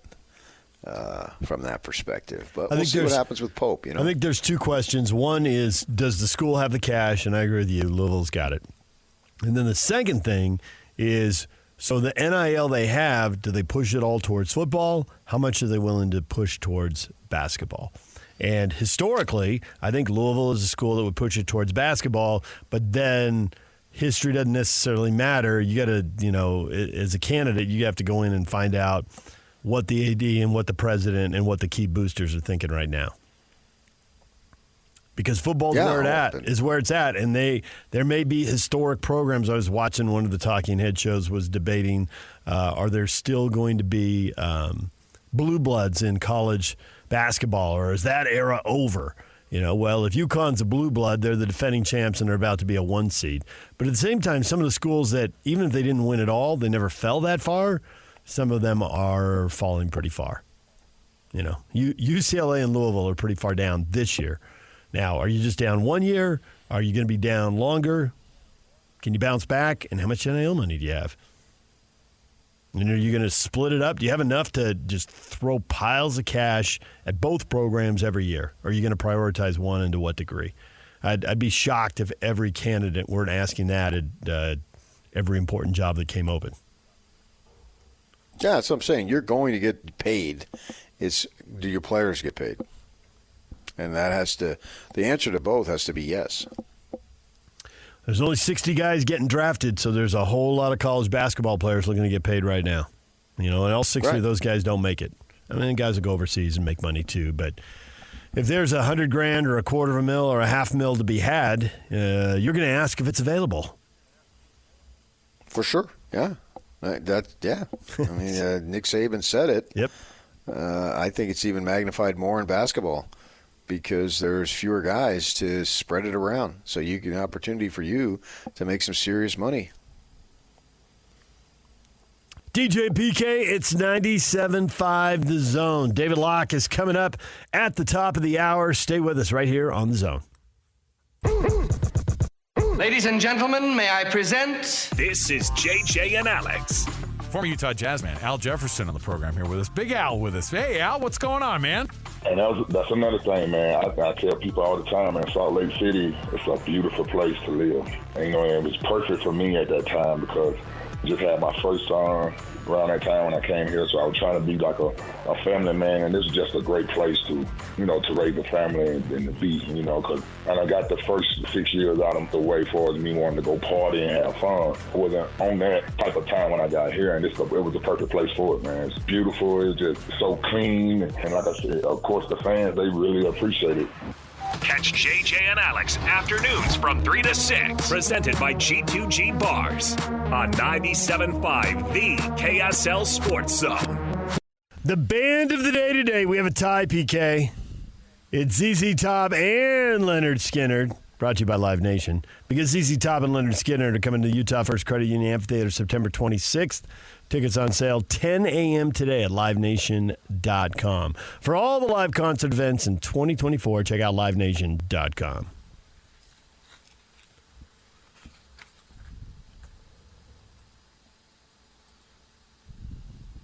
Question of the day, part 2. What is the deal with Utah State and all the close games? Why does this keep happening? Fun stuff, man. Garrett says that's easy. It's March Madness. Duh. Garrett, they were playing close games long before we got to March. January Madness. Mountain West teams this year are no slouches, Alex says. The Aggies usually make mistakes on the road, not to mention they're missing a starter versus Fresno. It's not just Mountain West teams. They played a bunch of close games in the non-conference, and I get people don't pay as close attention in non-conference, but nonetheless, a 1-point win over San Francisco. Yeah. 2-point win over Santa Clara. A 3-point win over Akron. I mean, they're 11-1 in games decided by 5 points or less. They're 3-1. That's amazing. They're 3-1 in OT games. First off, absolutely amazing. Yeah, 12 of their games have been 5 points or less out of the 32. That's crazy. Yeah. And to attribute that to mental toughness and the ability to make the big play in the clutch. And that's whether it's hit the big shot, obviously, but also grab the big rebound, get the stop when you have to. That's what I was saying. Sitting courtside in that game, I never felt like we were going to lose, even though Fresno just wouldn't go away. They didn't go away. Utah State didn't put them away until OT. Yeah, overtime. Yeah. And then you listen to what Osibor and Jackson were saying is like, I really felt like listening to them talk after watching them play that once they felt it got to overtime, it's like, okay, this is where we want to be. This is where we will get it done. And sure enough, what was it, 17-5 in OT? They run away from them. In a game that goes in overtime, they win going away. And it's really weird. I can't put my finger on it, but just the vibe. Now, maybe I was the only guy who had that vibe in that whole arena, but that's the way I felt. Like, and as soon as Jackson came down, first possession, hits the three, and they were struggling from three most of the games, like, oh, okay, this is what they do. They got here. Now they're good to go. I thought the last possession in overtime was crappy. I think Brown was a little bit of hero ball there. Just they stood around and he jacks up a three and it doesn't go. But sure enough, man, they get the thing right off the bat and they're good to go. And then it was comfortable. It's weird to think that, and I don't have a stake in it, so I can say it easier than a fan, that in overtime, when the game got in overtime, I felt extremely confident that they would win. Well, you were right. I don't know why, but when it was a 4-point game, I thought they're letting him hang around. It slips away so easily. And sure enough, Fresno, bucket, stop, bucket, and they tie the thing up. I got to say, I had doubt at that point.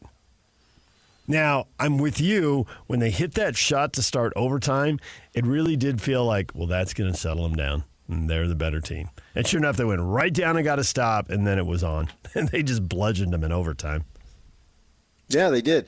I think for me, given the fact of what they've been doing all season, when they came out to have the center jump at overtime, just looking at them and looking at body language, and I think for me, basketball, body language is a big deal, and I've been doing this for a number of years, and I can get a feel. And when they came out of the huddle and you're going to go to the center jump, it just seemed like they were so confident. You can sense that in an arena. Sometimes they get it on TV and sometimes they don't. But, man, when you're in an arena, you can really feel it. It's a weird thing, but it's definitely out there. Yeah, and it was like, okay, enough, guys. Hey, congratulations, Bulldogs. You've had a couple of nice ball games because, they beat Wyoming and they had to come back. I watched that game, too, from courtside. And so you had that going on, and they did that. And congratulations to them, their coach. It was pretty much understood that he was going to step down, and he announced it that 52 years old. His wife coaches the San Diego State women. I don't know if you knew that. I did not. Yeah. So, San Diego to Fresno, it's a good distance between you there, obviously. So he had a level of calmness in the post game. And I had heard somebody say after they beat Wyoming, he gets to coach one more game. So it was set up that this was going to happen. But, they had a good little run there in Vegas for them. They played 2 very competitive games, took, the number 18, 19 team into OT. But you just felt like, all right, that's enough of you guys. We're going to put you guys away. And then they did. And that was it's weird that I felt like that, but I really did. I never really felt that they were going to lose, even though it goes in overtime. Tonight is a different animal. They've got San Diego State tonight. I sat courtside for that ball game, and San Diego State. They're like Houston Light, man, in terms of being able to get after you. They really can do it. You texted me one stat after the game. You looked at the box score and lost your mind, and you had to text me. Yeah, 25 offensive boards. They got athletes at every position, and they really can just do a lot of different things on a basketball floor. 25 offensive boards sounds great, but once you realize they missed 100 shots, and it's not quite as impressive. They actually missed. I think it's extremely impressive. It is impressive. They missed 55 shots. So to get almost half of those rebounds, that is impressive. That's a great percentage. But, man, they missed. We talk in the NBA, and they look for it in college games too. If you can really shoot, you're a 40, 50, 90 guy, right? You shoot 40 from 3, you shoot 50 from the floor, you shoot 90 from the line. The Aztecs shot 26, 36, 61. Yeah, but this is what they do. It is what they do. It's totally what they do. Of all the skills they worry about at San Diego State, and they size, length, athleticism, the energy you play with, the hustle, and they play hard, right? They defend you every trip down the court. Big, physical, all these things. Shooting, if we had 1 or 2 shooters, it'd be good. That's pretty much how they roll, and it's worked well for them. They've been in the conference tournament final 6 years in a row. So they've been, and I think it's like 13 out of 15. Because really, Dutcher was Fisher's guy. This is like Fisher Part 2. They've been playing the same way for 25 years now. Yeah. They've got, I can argue, they've got the most skilled player in the conference. I know Osibor got the MVP and all that. But this Ledee kid, he's built like a Greek god. He's just jacked. He reminds me, body-wise, of the old Hank Gathers at Loyola Marymount. Just looking like he just walked out of the weight room, man. And he's a heck of a player here. Went for 34 and 16 against the Rebels. That's very impressive. But to do it, and he had 7 offensive boards. To pound a glass like that, they can miss 1 million shots to get 25 offensive boards. Is super impressive. For them. So this is going to be a great game tonight, 6:30. I think it's our time, right? Or no, 7:30. 7:30 Mountain Time, 6:30 Pacific. Yeah, 6:30 my time, 7:30 your time. The place is going to be rocking. Thomas and Mack is going to be rocking for sure. I'm really, really looking forward to this game. to see what happens. This game, I don't think that I'd had quite a level of confidence, and nor should I, because that would say something to San Diego State, and that would be a disrespect to them. They're capable of winning any game that they play, the way the tenaciousness in which they play. And I got to give UNLV credit, because them going into overtime, that was very impressive. That was a great game too. DJ and PK, it's 97.5 The Zone. David Locke joins us to talk Utah Jazz and the NBA next. DJ and PK, it's time to talk with David Locke. His weekly appearance brought to you by the Murdoch Auto Team. David, good morning. Good morning, DJ, PK. Is Vegas ready for you? Yeah, it has been. I've taken this town by storm, and it's storming out right now. I figured. I mean, I'm sure they've never seen anything like you before. It's like ill-prepared for this Patrick Kinahan phenomenon. I actually have a question about Vegas, because I was down there for the Friday before Super Bowl. And I was kind of stunned. This is more of a statement just of Vegas. Like, the Chiefs and the Niners were, like, prevalent, but not, like, it wasn't crazy. It wasn't like, I don't know, like, you'd know there was something going on, but you wouldn't have thought it was the Super Bowl, is I guess the way I would say it. Is it, like, you see Mountain West, WCC, and people around, or is Vegas just so, like, got so much going on that it's just a blip on the radar screen inside of Vegas, which is almost a little bit how the Super Bowl felt? Yeah, I've been there the Friday before Super Bowl before over the years covering basketball, and you really felt like, okay, it's an event town where they just go crazy over events, and you knew something was up. It was an electric environment on that Friday before. I went to a concert and was walking around.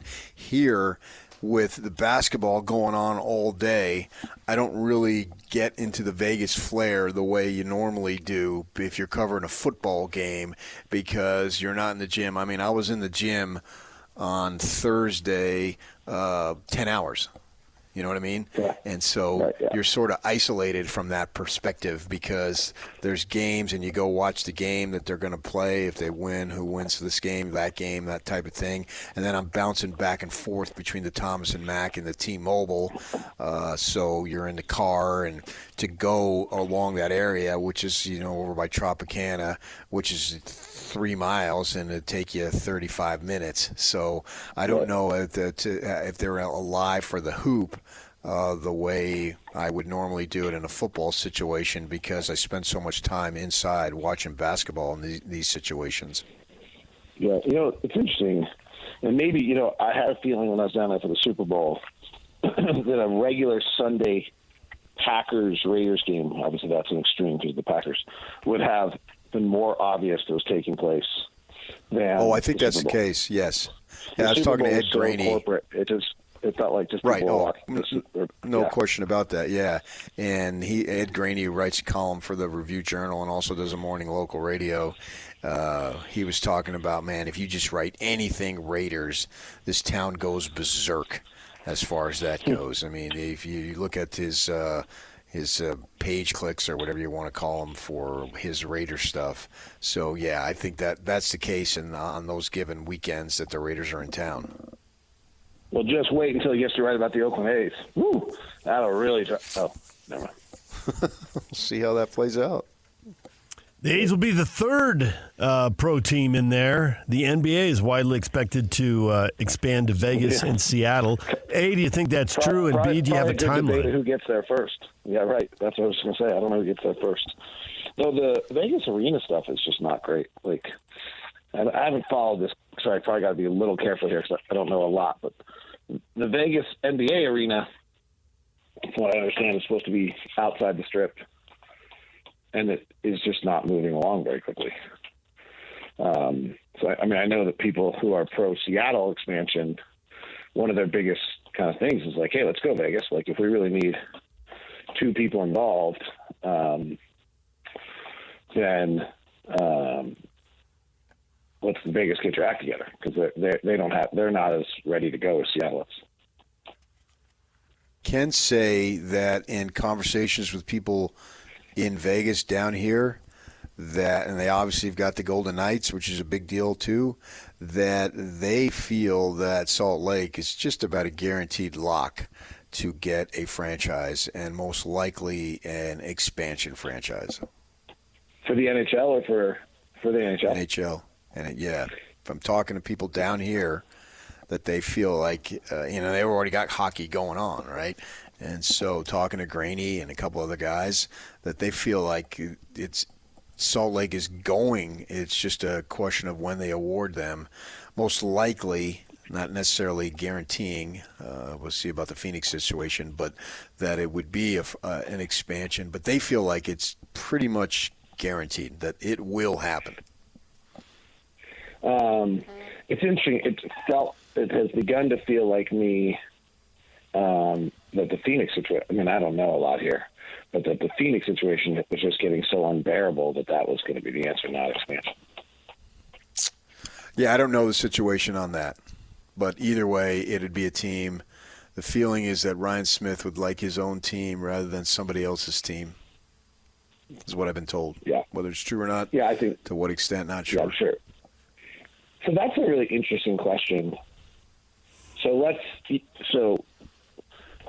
obviously the Golden Knights and the Kraken have done expansion and done it well, and the NHL rules or the game, I don't know which, have allowed for them to have success early. And you get to brand it all yourself, and you don't have to, it's all yours. You don't have a GM in place. You don't have all that. Right. On the other end, exactly.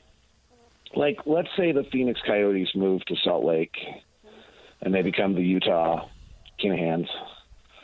Like, they're rebranded immediately, right? You would think. You're not going to, go – you just rebrand them immediately. And, you probably go a year with a GM, a year with a head coach before you put in your own. But I just wonder, I don't know. I'm not totally I don't know. I guess I just don't – I don't see those two as being that vastly different, if that makes sense. Like, if I was Ryan Smith, I don't think that would be the item that would be precluding me from getting involved. Like, if it meant an expansion franchise, fine. I just have my rebrand ready, immediately change the name of the team. The so-and-so's in my opening press conference, we change the name. And the whole, the Minnesota Wild are coming, right? Like, isn't that what Minnesota did with the Wild? When they came from wherever they came from in Canada. So I would think you can do that and have the city buzz about it. And then it might not be the worst thing in the world to have somebody with experience who actually knows the players and the team. So I'm not saying you're wrong. I'm just saying I haven't seen that as something I've heard a lot of people talk about, like, oh, you don't want to do it unless you have your expansion. You don't want to do it. I'm just not totally convinced that that's a total deal breaker on either side.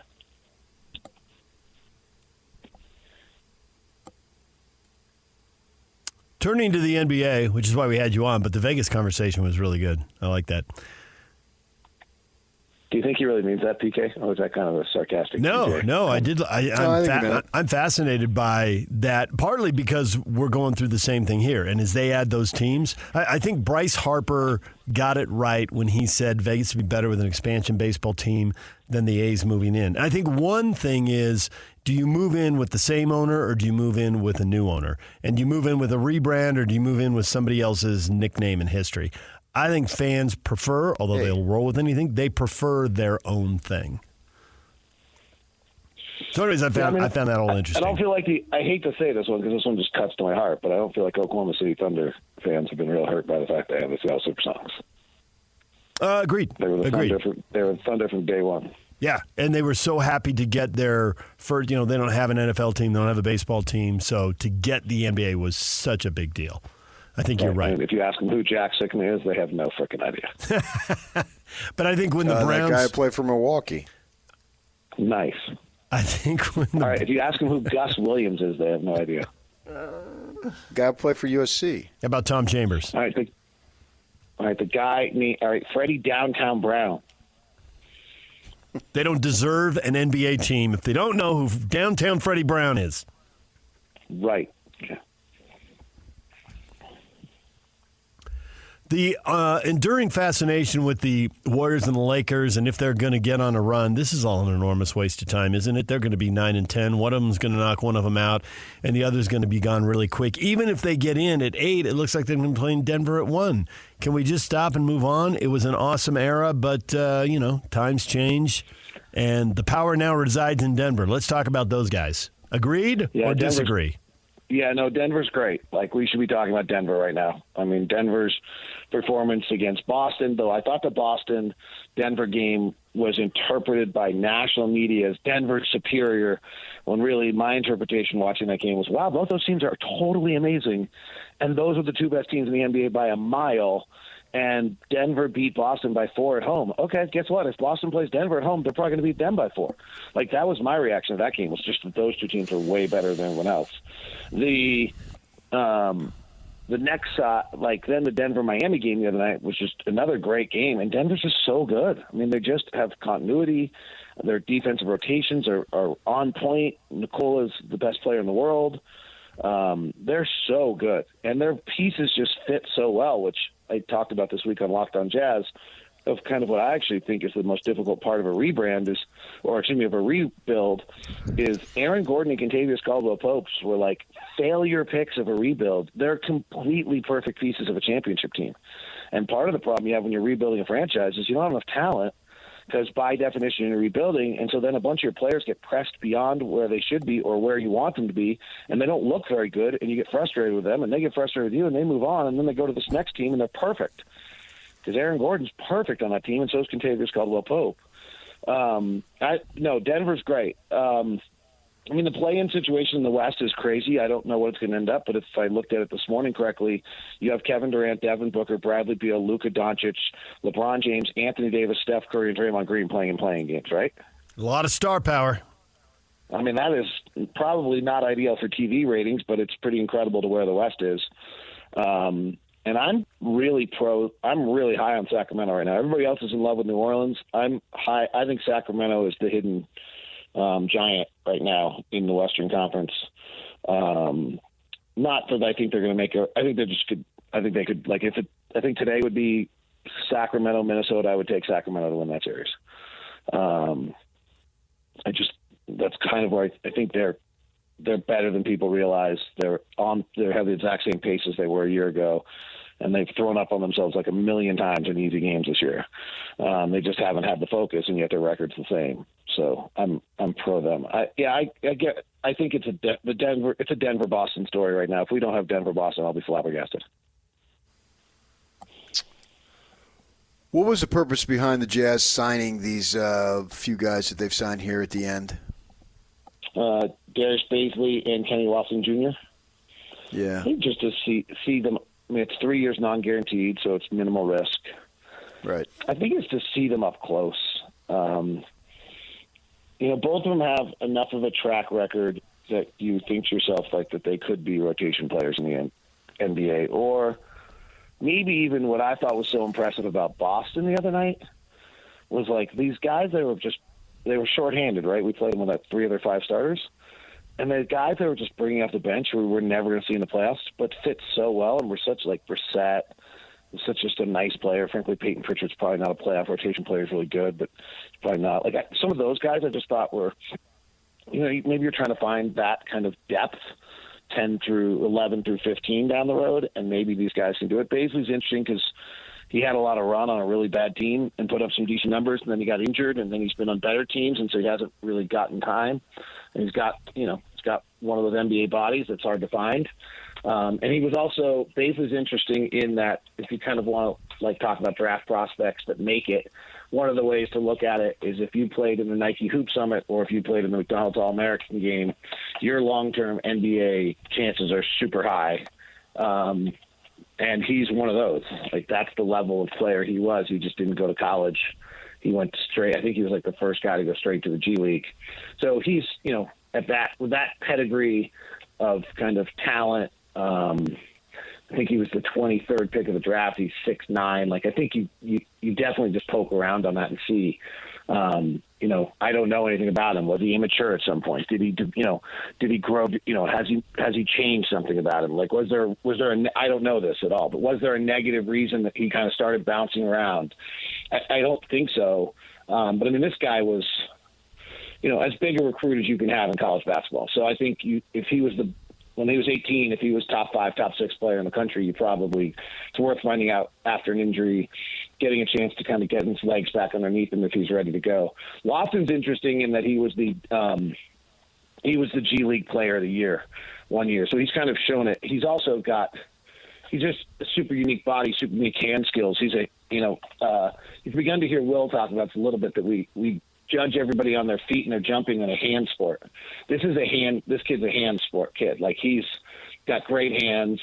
Obviously his body is not ideal, and so that's probably been precluding him from doing things, but he's almost like he's a G League Kelly Olynyk in the way that he's able to move the basketball, facilitate players to play, own his space, and do some interesting things. So there's a chance that as he matures and does some things, he can become on that player. I think he was G League Player of the Year. Maybe I'm wrong on that, but I thought he was. David, we appreciate the time as always. We will hear you on the games. Thanks a lot. Wow, no Quinn Snyder talk at all. Look at you. Well, I meant to, but we ended up talking about Vegas, so, time flies. One note on that. Did you see Ben Anderson's note on that this is the first time the Jazz have had a returning coach since Tom Masalki? Yeah. That is crazy. Well, part of that is Jerry Sloan coached for 20 years, so that just stops everything. Right. So. All right. See you later. Thank you. DJ and PK, it's 97.5 The Zone. The Utah Royals open their season tomorrow night. Brecken Mozingo from Alta High and BYU, now a member of the Royals, joins us next. Stay with us. This is Jake Scott and Ben Anderson. He is the general manager for the Salt Lake City Stars, Marquise Newman. How many weeks out there do you sign a two-time All-Star to your roster who comes in and immediately produces monster games? IT had played 3 games with us, and we're 3-0 with him on the team. And IT has been everything you can imagine in an NBA veteran that's done what he's done. He's very unique in the G League, that there's not anybody else like him that has his kind of NBA pedigree. And, where it's been a perfect fit for us is obviously he still can play, and he's also been a great mentor. He lifts the development of the program, both for the players and the coaches. He's mature. He's a vet presence. He's bought in. He shows up for practice every single day early and is kind of an example. And we're so happy we added him to the team. At some point, if he keeps playing the way he's playing, we may not have him long. Hear Jake Scott and Ben Anderson every day from 10 to noon on 97.5 The KSL Sports Zone. Don't miss your chance to win big every week on The Zone. This week on Win Ticket Wednesday, you're going to be able to win a pair of tickets to the Aerofest featuring ZZ Top and Leonard Skinner to Utah First Credit Union Amphitheater on September 26th. Listen to The Zone all day Wednesday for your chance to win. We're joined now by the Utah Royals' Brecken Mozingo. The Royals are opening up tomorrow night. They're going to play Chicago. Sellout crowd expected. And, of course, for Brecken, a homecoming of sorts because she went to Alta High right down the street and then to BYU with a stop at UC along the way. Brecken, good morning. Good morning. What is it like to make your professional debut 4 miles from your high school, essentially playing in your own backyard with, I am sure, a ton of friends and family at the game? It's just a real moment and opportunity, to be honest. I'm super excited. The team's excited. Even my BYU coach is excited. I mean, I'm sure my Alta High coach as well is excited because he has 2 girls that went to his school and played for him. And Jen will be there because she also has Nadia on the Chicago team, and then 5 of her girls on the Royals. So it should be a good game. Growing up, did you go to RSL games at the stadium? Have you been to this thing as a fan? Is this going to be weird walking out on the field? Oh, yeah. I mean, we scrimmaged BYU last week, and we had our first chance on the field, and I was like, whoa, holy. Because obviously, like, some of the high school teams got to play in, like, their championships, their high school state championships the finals there.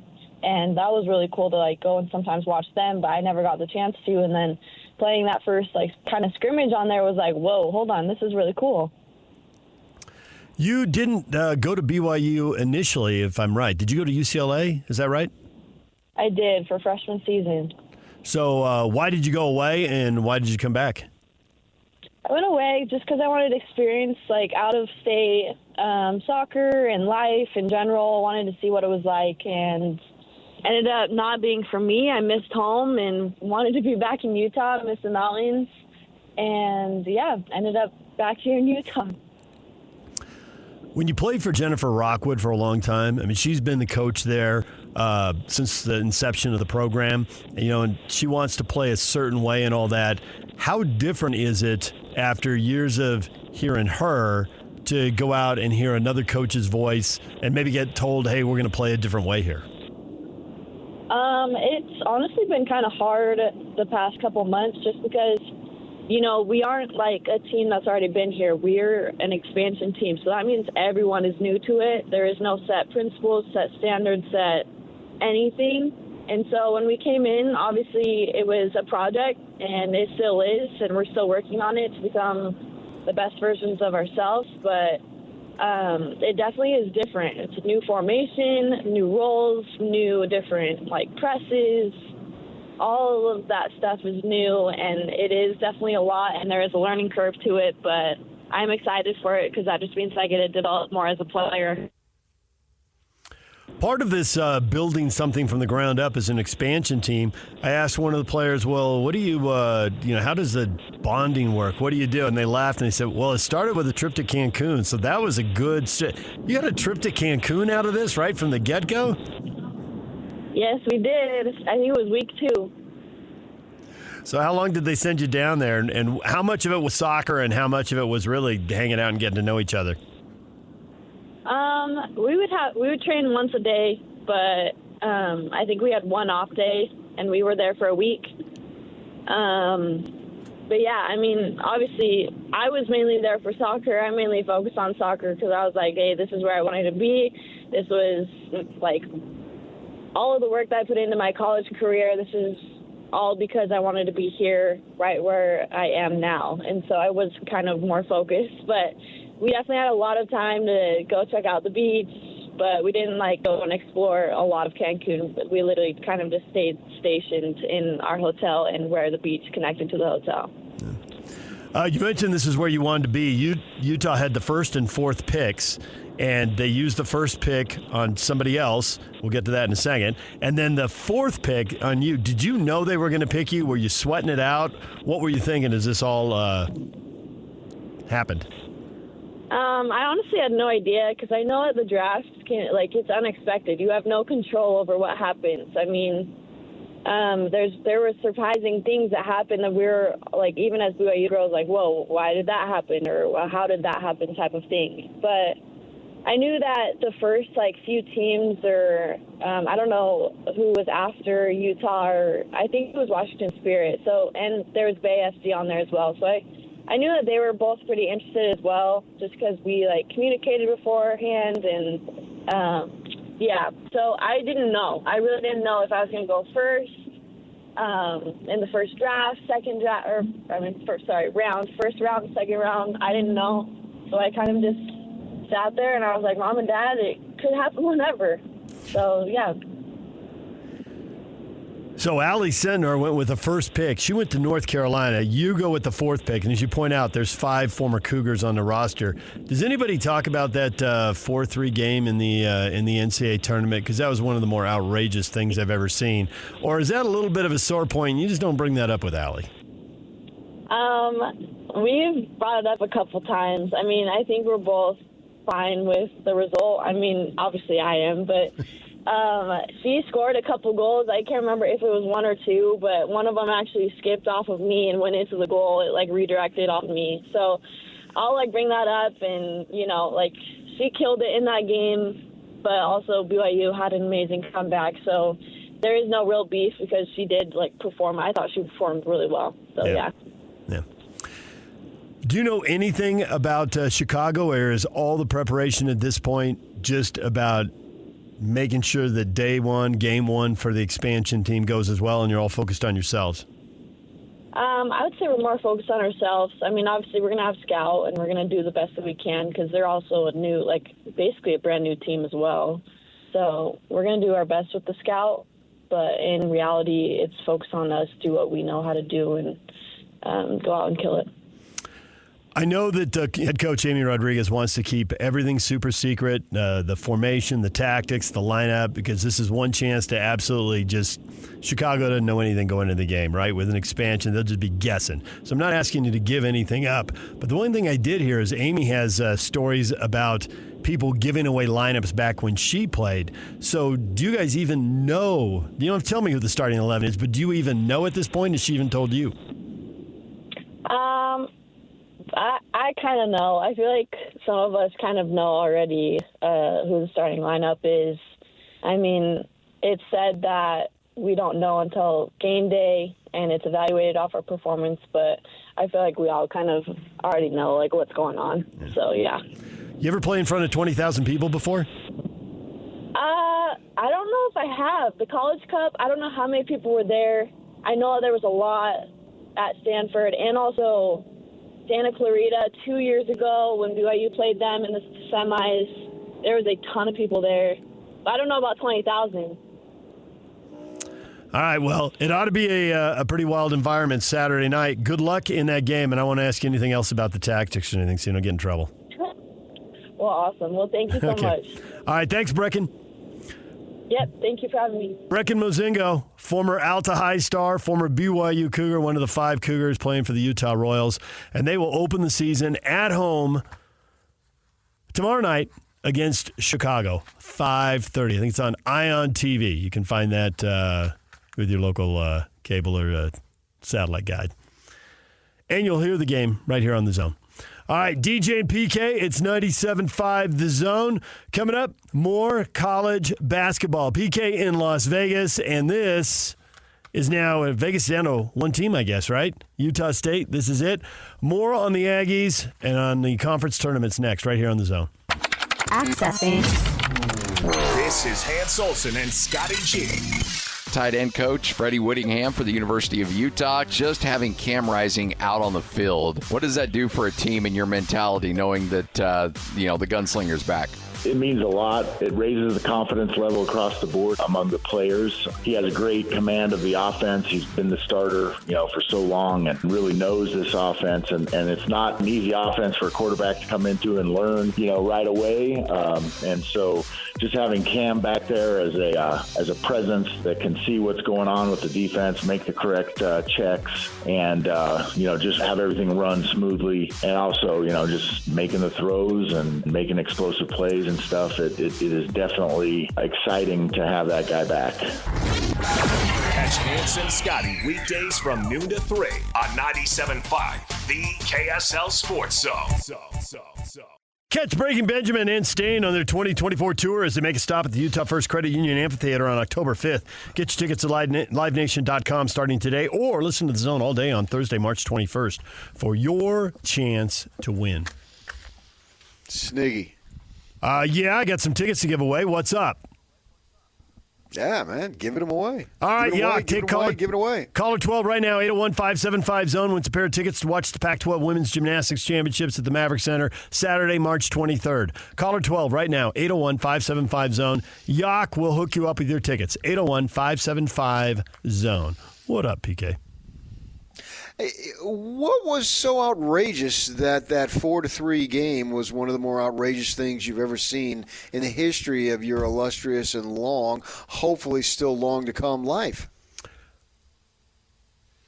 It isn't very often you see a team get up by 3 goals, PK, and then lose. And yet it happened in North Carolina. Who's the most storied women's soccer program? It was outrageous. That's what you said, man. Okay. I have no clue. Don't know anything about it. I just want the third goal is usually the dagger. Usually finishes it off, PK.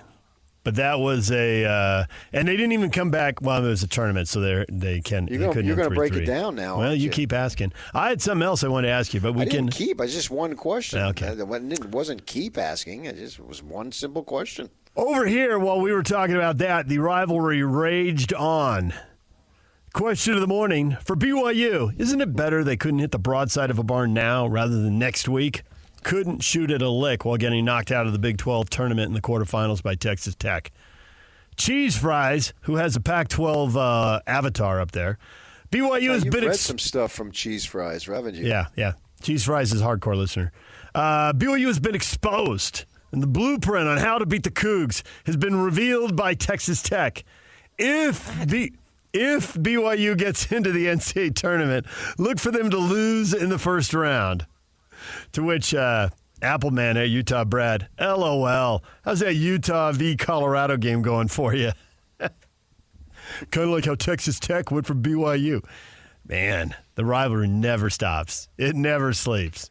The Cougars are in the tournament. Well, if you're an anti-BYU fan who also occasionally roots for Utah basketball, the only thing you've got left is to hope that BYU loses in the first round. Yep, you're right. And they're going to be a 5 seed. Yeah, they're going to be a 5 seed, which should give you a significant advantage. But usually there's a 12 that takes down a 5. It's going to happen somewhere. Who's it going to happen to? I mean, most of the 5s win. You're better off being 6? Is that what you're saying? No, I don't think so. I think you take the 5. Yeah, I think everybody who follows the tournament is well aware that being the 5 is an advantage, but it's no lock. There'll be some 12 out there. Tim Lacombe, I've heard him on the air a couple times, and his team is James Madison. If you're looking for an upset, pick JMU in the first round, whoever they play. Tim's all aboard on James Madison. Well, James Madison, some of their games, this is the more outrageous things I've ever seen in sports in my life this year. All right. Thank you, PK. I always hear that 5-12. So you're better off being a 6. Then you're out of it. You don't have to worry about it. It doesn't make any sense to me. I don't. There's websites that track all this stuff, and the more 11s win than 12s. But the rep is that 12s beat 5s. It is. That is the rep. Well, those upsets are more shocking. It's like you have in a hotel. The hotel goes from 12 to 14. They don't have a 13-4. We doesn't make any sense. Yeah, we're not dealing with number 13. But, yeah, the 12-5 upsets are the more memorable ones, I guess, in a way. Because you think about some of the ones. Wasn't it that was it Bryce Drew with Valpo that was a 12-5? I remember the shot. I don't remember the seeding. It's one of the more outrageous things I've seen in sports. I also want to say it might have been Northern Iowa with Ali for Rokmanish might also have been a 12 seed. I was there. I seen that game live. It was Oklahoma City. I remember that very, very well. I think the recipe for beating BYU was exposed weeks ago. They don't shoot the ball well, they're in trouble. Duh. Limit their threes, and the ones they get, make sure they're contested. And away you go.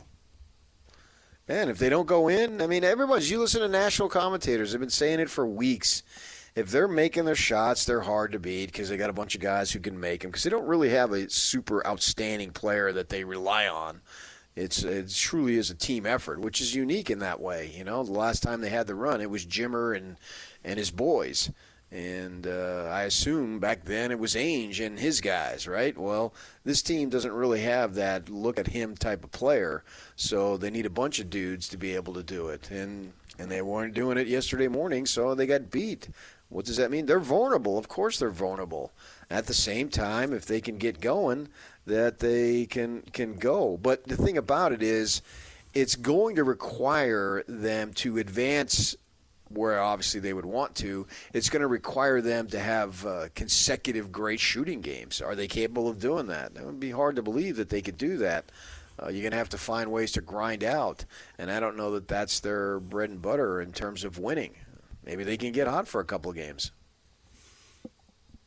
The thing that stood out in that game yesterday, as you were talking before, that BYU has a depth and they have a bench that so few teams can match, right? Because Saunders and Robinson can both come off the bench and score, and to have Terrari coming off the bench is certainly a luxury. And those three guys are all in double figures. But in that Texas Tech game, there wasn't a single starter that made it to double figures, and it's not the first time that's happened this year. Right. It's happened before. And I don't know how many teams are going to be in the tournament, and you're going to be able to look at the box score and say, wow, they played a game where none of their starters got to double figures. And it's happened more than once. And they won. I mean, who cares if they don't get into double figures and you win? Hey, right. Doesn't matter. Yeah. So, yeah, that's going to be a problem. They can't have everybody collapse at the same time. But you can say that about a lot of teams, but particularly a team that is very much reliant on the long-distance shot. The 5 starters were combined 1 of 17 from 3. I mean, that's just atrocious three-point shooting. 1 of 17. On the other hand, law of numbers, that's why the question is get it out of your system now. Wouldn't think they're going 1 of 17 as combined, the 5 starters, in the next game. You wouldn't think so. It's just that, with a week between games, does the law of numbers actually apply? Yes. A lot of times we relate that to the NBA because you got a game. Hold on. You got a game in 24 hours. You got a game in 48 hours. Mm-hmm. Most likely the longest you're going to wait is 72 hours before you got another game. Yes. And here but maybe that was what does that mean? Maybe that was influenced because they were playing on back-to-back days, which they won't have to do in the tournament. And you don't really do it in the regular season, except early in the year when you get into a tournament setting. You get in some 4-8 team tournament, you'll play back-to-back there. But it doesn't happen very often. It's a little unusual. And I suppose you could go, law of numbers just on the 2 Big 12 tournament games. BYU shot the ball very well from 3 in the first game. They were 46, almost 47% against UCF. Right, but those games were right on the heels of each other. Yep. I'm saying, can you apply this situation after waiting a week? They very well could come out and suck with shooting next week, and at the same time, they can come out and bury a few.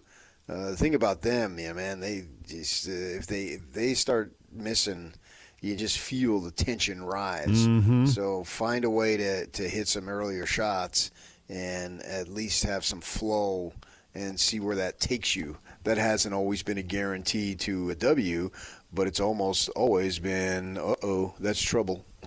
Well, if you do just say standalone in these 2 games, the UCF game and the Texas Tech game, they're at about 32%, which is right about where they are for the season. So you could say the law of numbers has already applied. These 2 have canceled themselves out. It's a fresh start next week in a new venue. Well, it truly is, man. When that ball goes up, nothing that you did before matters.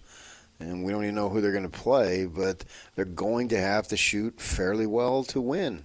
Maybe they need to shoot really well. I don't think in the first game that they're going to need to shoot lights out. They just need to hit some benchmarks in their shooting and making baskets, and then at that point they would be okay. If they don't, then they're in trouble. I don't think they need to play the best game they played this season to win that first game. All right, PK, I got that benchmark for you. They go above 32 and shoot. It's 32 and change. I'd say 33%. If they shoot 33% or better, they've lost twice all season from 3. That's the number. He didn't get it. I thought that was well done, PK, but he was so focused on the stat, he didn't get it. Shoot. Get what? Shooting stat. You said shoot. That was a little pun. Steve Klauke appreciated it. Well, Rebel's been running that out there a million times. Wherever he is, like in the Cosmos or in South Jordan. Don't know. Weber State's done now, so Steve's not doing Bees games. He could be at spring training. He could be in Arizona. I don't know where he is. He could be anywhere in the world. Exactly. I've enjoyed spring training with him. I've actually watched spring training with him before because he would always go down and spend when they started to break camp and started to filter guys down to the minors with the Angels. And Tony's going to be doing that going forward here. And I'm excited for him to have this opportunity because he's worked a long time to get that, and he's earned the right. That's the great thing about Tony Parks, has earned the right to be the Bees broadcaster, and he's going to get it. And I think that's awesome. Guys who work, people who work, and then they earn the right to get that job, and he's got it. So I'm excited for him. But, we'll see what happens for BYU. Let's let it simmer a little bit because we still have 6 days. But I think they're in a good position to win their first game, and then we'll worry about the second game if they should have it. DJ and PK, when we come back, PK, you have one of the good things about being in a conference tournament is you get a lot more access to athletes than we get. Who did you talk to now? We're going to hear this next. My man, My man, Javon Jackson, who I thought was your man. Is he from New Jersey? Did he move to Arizona? He's from Texas. High? He's from Texas. I know, but why? My man. Because they needed him to come through, and he hasn't been getting that much attention, and false left's out, and this kid comes off the bench and provides them what they need. Obviously, they don't win that game without him, so I like that sort of unheralded type player who rises up in a big moment. All right, we'll hear from him. His conversation with PK next, right here on The Zone. Join hands to Scotty Tuesday from noon to 3 at JCW's in Lehigh for the college tournament bracket breakdown with Ken Pomeroy. 3605 North Thanksgiving Way in Lehigh. DJ and PK. If I leave here tomorrow. Well, you will, won't you? If? DJ, will you still remember me? I mean, you're out of Vegas. Yes, I will remember you, and you're out of Vegas tomorrow. Tomorrow? Yeah. That the is only correct. question is, do you Tomorrow leave? night I will be. Yeah, you'll either leave in the morning or you'll leave in the evening. But you're leaving. Mm-hmm. Yeah, I will leave. If the Aggies are in the title game, you're probably staying for the title game, aren't you? Of course. Right. Yeah. Yes. But if they lose in the semis, are you sticking around for the title game? No. See? There it is.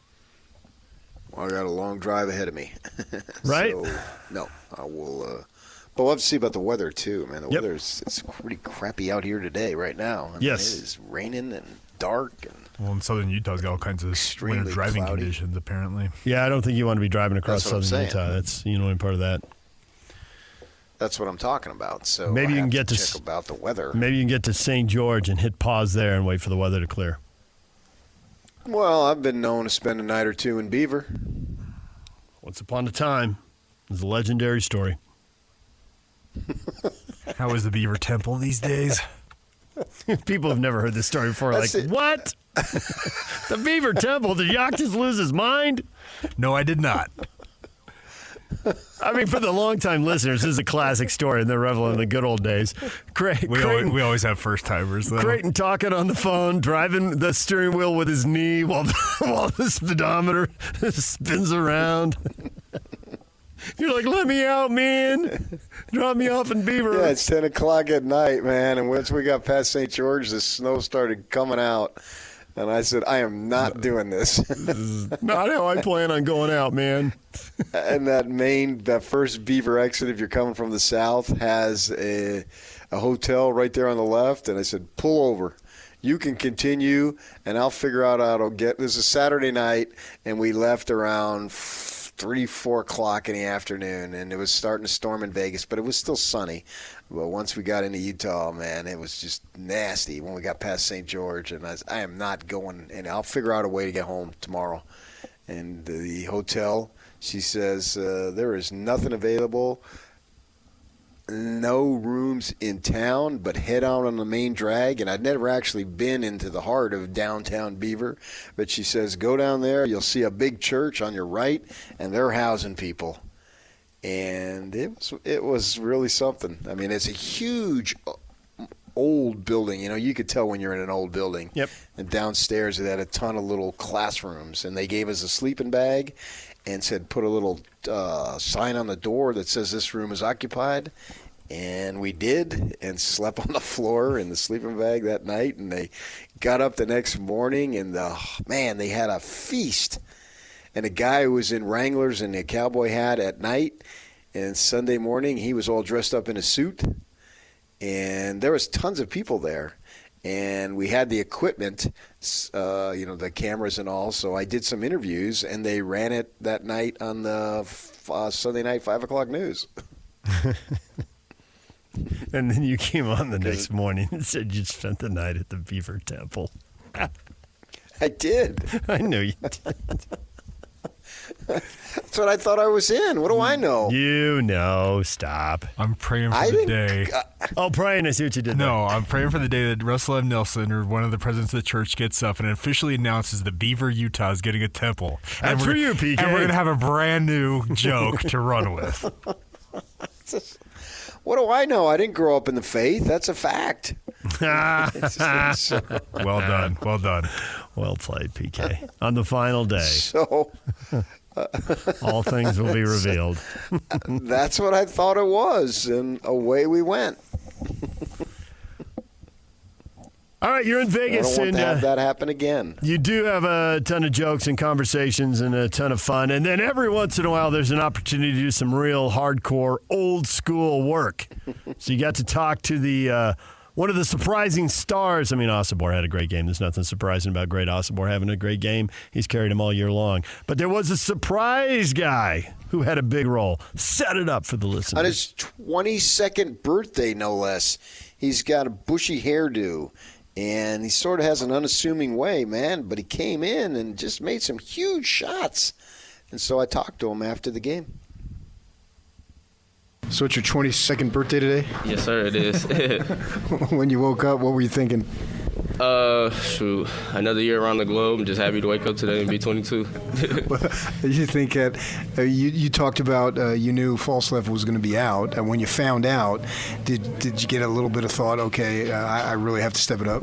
Yeah, most definitely, because he brings a lot to the table when he's out there on the floor. So I knew without missing him that somebody had to step up, and I'd be that guy. When did you find out? This morning when we had walked through, he didn't really walk through, and then I guess his shoulder's really bothering him, and they told us. So did you sort of take it in stride? Yeah and no, but I was just ready to take it if the opportunity presented itself. Now, your coach, Coach Sprinkle, said that he told you a couple of weeks ago that he feels like when you shoot the ball, it's going to go in. How much confidence does that give you if somebody tells you that? He told me that before the San Jose game. In that game, I came out and shot 5 for 6. So I feel like it gave me a bunch of confidence knowing that your coach is backing you to anytime you shoot it, you're going to knock it down. So it gave me a bunch. Yeah. Do you need that, though? Do you already have the confidence? I mean, I have the confidence, but when your coach tell you, go ahead and shoot it, and it just gives you more confidence. Be like, okay, yeah, he believes in me. So then you feel like you got the green light then, huh? Most definitely. I mean, that's got to be something that, every player has really got to appreciate, and you're in that role that you come in and you score. Is that something that because you said, I got to do something. Well, scoring is the most obvious. Is that your mindset? Yeah, that would be my most mindset. But at the same time, I try to do other things like rebound, dive on the floor, just other things to impact the game. If it comes to me in the open, I'm going to take it. Yeah, you hit. I think you hit the first 3 in OT. Is that what it was? I think I did, or before OT, it was one of them. I think I did. I couldn't even tell you. Yeah, what is it with this team in the close games? Because it's getting a little silly here.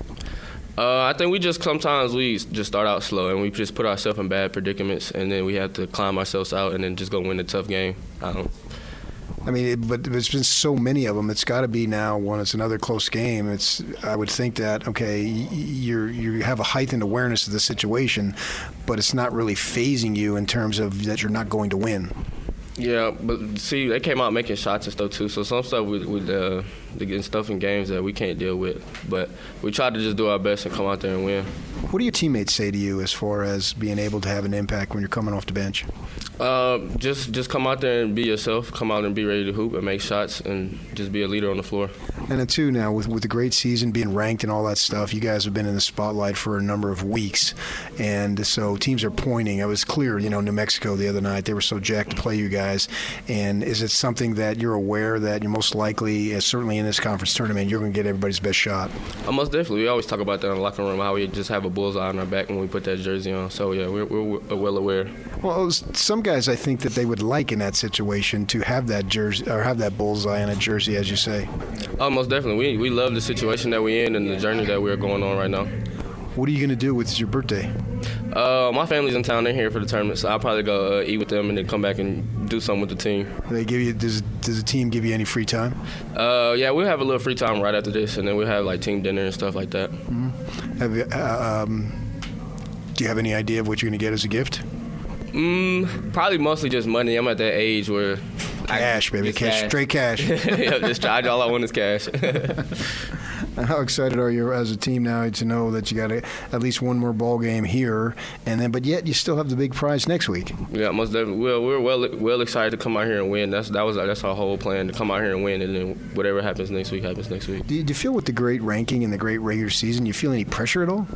Yeah, we feel the pressure, but we try to stay off social media and just worry about ourselves and just stay locked in to the moment. There's some good advice for everybody. Stay off social media unless you're on a DJ and PK page talking sports. Just blow it off. You don't need it. Just end up depressing you anyway.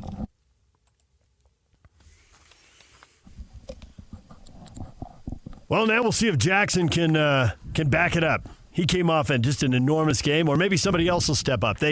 Utah State, I guess it's one of the reasons they're 11-1 in close games, is that they have the guys who are consistently there, but around those guys, they ham and egg it. And it's been different guys stepping up, having big games at different times. And it was his turn, and he did it.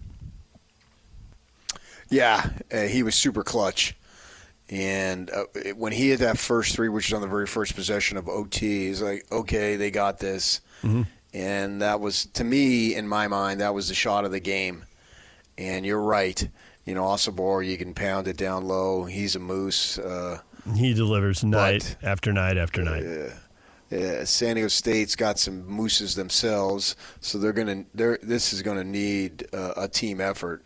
And Sprinkle's talking about false left not being able to play. I mean, that's a blow. Yep. That kid provides some toughness and can make some plays for them for sure.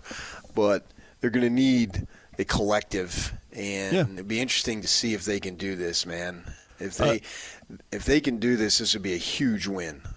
Aduje has come up big for them in some games, and I could look him up, but I remember that he had I think he had 18 in the overtime win against Boise State. He was really big in that game. And Ian Martinez is a guy who's had, I don't know what he's had, he's probably had at least a half dozen 20-point games throughout the course of the season. And some of them have come against lesser opponents, but some of them, he went off in that win at Vegas when Brown hit the big shot at the end. He'd had an enormous game, or that shot wouldn't have mattered.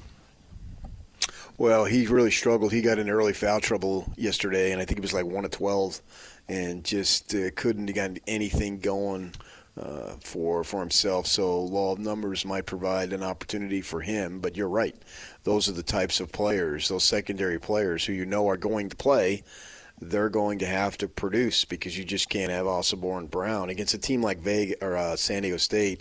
And the good thing about it is, I think at this time of year, if you beat San Diego State, it's like San Diego State doesn't fly under the radar nationally anymore because of what they did last year. And, Dutcher's been a name in basketball. His father was a college coach, and he's been around the thing. He's 64 years old, and he's been around this game his whole life. So it's known that if you beat San Diego State in March, that's something that people pay attention to. Yep. And so it would really help for Utah State to get this. I mean, this is what we thought this tournament would be like, and sure enough, this is what it is. Now, they earned the number 1 seed, so they got to this point by beating a team that was under 500. But you look at just last night with New Mexico and Colorado State and those teams playing Boise and what was going on there with Nevada. Those were tough wins, and we didn't know exactly who was going to be standing. We figured on a Friday night that Utah State probably was, because they had the 1 seed and had the easiest of the first-round games against all these teams. San Diego State needing overtime to beat Vegas. But now it's like this really is the 4 teams left. It's anybody's ball game. And whoever plays well twice is going to win it. It's going to be required to play well twice. You're going to have to be, I don't necessarily think you have to be at the top of your game, but you're going to have to be close, because I would think, if it were me, and I have a bias towards the Mountain West, I've covered it for years, that all 4 of these teams should be in. And it's really been fun for me to be back. It's been like a little bit of a reunion, because I was eyeball deep in the Mountain West, and I was the guy who covered the premier team, and Majerus had a little run in there. Most of it, the glory times, were in the WAC and all that stuff. But I've had some Mountain West people ride me, tease me good-naturedly, about time you showed up, and look at him, man, this must be a big deal. You're here, all that type of stuff. Yes, I do know. I can totally hear that. That's the kind of stuff you dish that's out, fine. and they haven't forgotten. Right, so if they have a chance, they're going to, not over at the Pac-12 today, are you? Okay. Right, exactly. I think the thing with San Diego State is that when I look at the bracketology projections, different people have them 5th or 6th. So it's a quality win. The Aggies they've got great wins, but they're mostly at home. So to get a neutral court win over San Diego State, because the Boise win was a good one on the road, but other than that, the Aggies haven't really beat the big-time opponents on the road. So a neutral court win in March against a team with a rep. I see the Aggies 6 or 7. Well, maybe you can turn that into a 6 because Nevada has gotten a bad loss here at the end of the year. Maybe not bad, but a not great loss. A mediocre loss. I think it's an okay loss. I don't think both New Mexico. Don't you think New Mexico and CSU are playing tonight and the winner's in and the loser's out? I mean, they're both bubble teams. You think they can both? Because if they both make it, it's a 6-bid league. I get it. Or you think and Vegas is out, right? We agree on that. Yes. It won't be a 7. There were 7 teams fighting to get in. I think they had to win the tournament. Right. They're out. Yeah. So the other 6 teams, I just don't know if both New Mexico and CSU make it. And I feel like CSU's on better footing. Richard Pitino said that. Pitino said that if we're not in, I'd be shocked. If New Mexico beats CSU, I could see it being a 6-bid league. If CSU beats New Mexico, or the Lobos out? I get your point. I believe that they should be in. That's my own personal belief. Not our Western bias? No, it is. It is. Saying that's what I'm saying. It is. I'm fully admitting that. I've seen them play a number of times. And so, yes, and I'm familiar with the program. Been to Albuquerque a whole bunch of times. And I watched the entire game last Saturday, and they gave Utah State everything that they could handle, obviously. And they were without their guy, Mashburn. And so to me, they've done enough. Now, that doesn't mean the committee is going to think it, but I'm saying yes. I believe in this league this year. This is legit. This league is not a fluke. This is a very good basketball league this year. I don't think there's any doubt about it. And that's what Dutcher said when he got. I was sitting in the audience last night when he got up, and his first thing, that's another game in the Mountain West. And he's right. We don't need to disrespect this league, and I just won't. I won't even tolerate it. I won't hear of it this year. That kid. I'm not going to fight you if you do, but sure I'm just saying this league is. I am not. This league has earned the credibility that it deserves, and I am more than willing to give it to them this year. And whoever comes out tomorrow at about 5 o'clock, it's going to be a well-earned, and they need to be rewarded come seed time. And so, yeah, if they got 6 in, I wouldn't bat an eyelash. I'd say, way to go. And I get your point. Maybe it'll only be 5, and this could be an elimination game, and that's what makes it cool. This arena tonight is going to absolutely be rocking big time, man, because you got some great fan bases there that are in town. I've seen them around, and then you got some other folks that stay, and it's not like, oh, well, we got to root against the number 1 seed, because right now the fact that you won the regular season, it means nothing. Yep. Nothing matters. The only thing that matters is these 2 ball games and who plays well enough to win. It's not like there's an overwhelming favorite either way in both of these games tonight. I shouldn't say it's an elimination game. I think it's an elimination game for New Mexico. CSU's in. If New Mexico beats CSU by 20, I think the Rams will get in. They're in good enough shape. But I do wonder about New Mexico.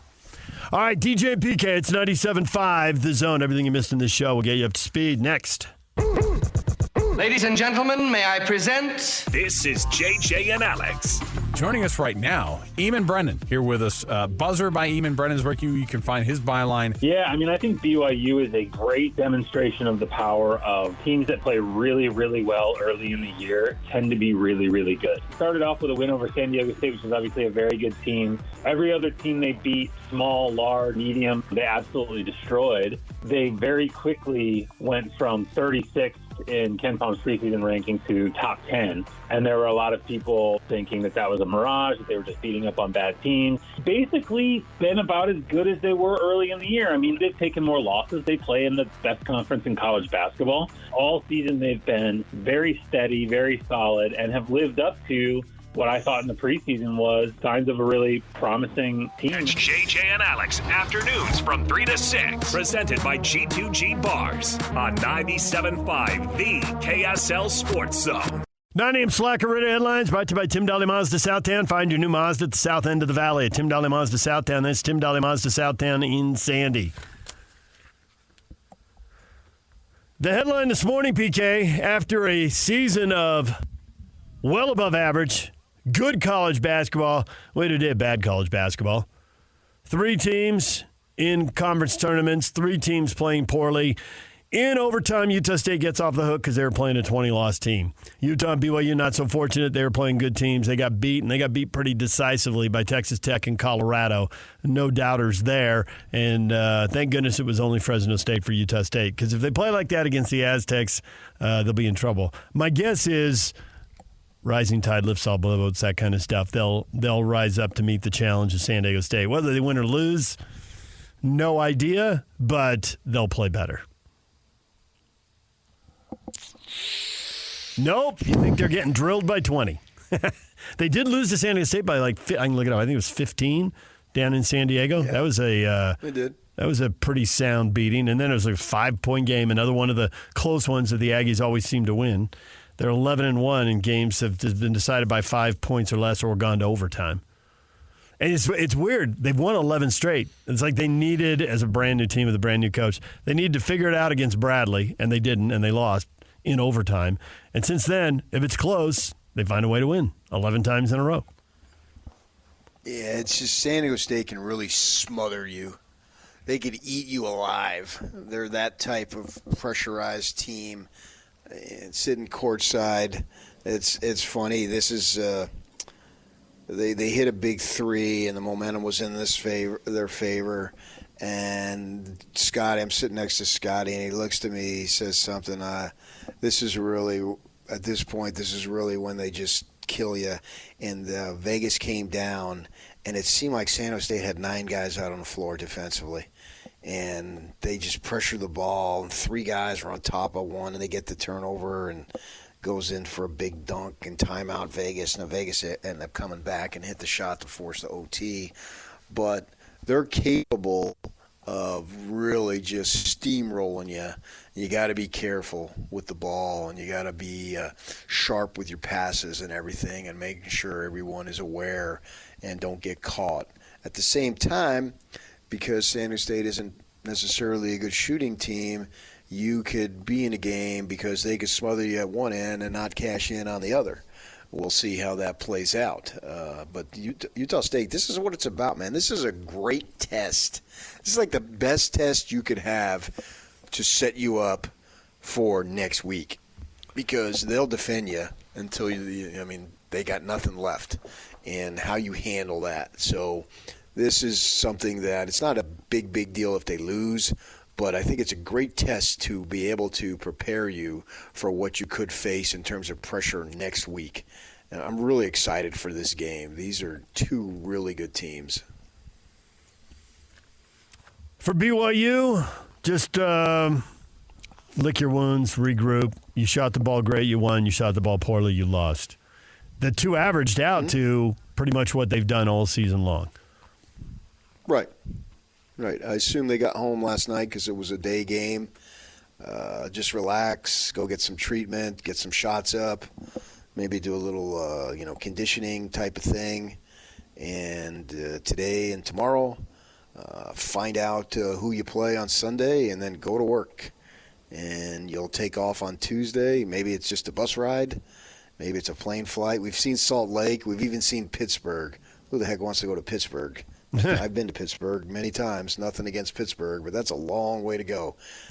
So see where it's going to be, and who knows where it's going to be, and then prepare and forget about this game, tip your hat to Texas Tech. Apparently, they took motivation over Trevin Nell's comments of, we've had this game circled, blah, blah, blah. All right, whatever works for you, if that's what you needed. I don't know how much that's going to help you to beat Houston.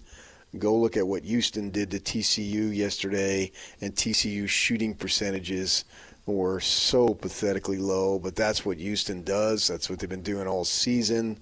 Best defensive team that I've watched. I haven't watched a lot of college basketball outside of the big schools, and then, of course, the conferences that our teams are in. And I've seen nobody be a better defender than what Houston can do collectively. And TCU had their moment. That's great. BYU didn't. But you have an opportunity to still accomplish some stuff, and I'm excited to see what they can do next week. Houston's a 1 seed, and nobody does it better than Houston, right? But San Diego State is Houston light. They just don't quite have the offensive. They don't have the offensive firepower.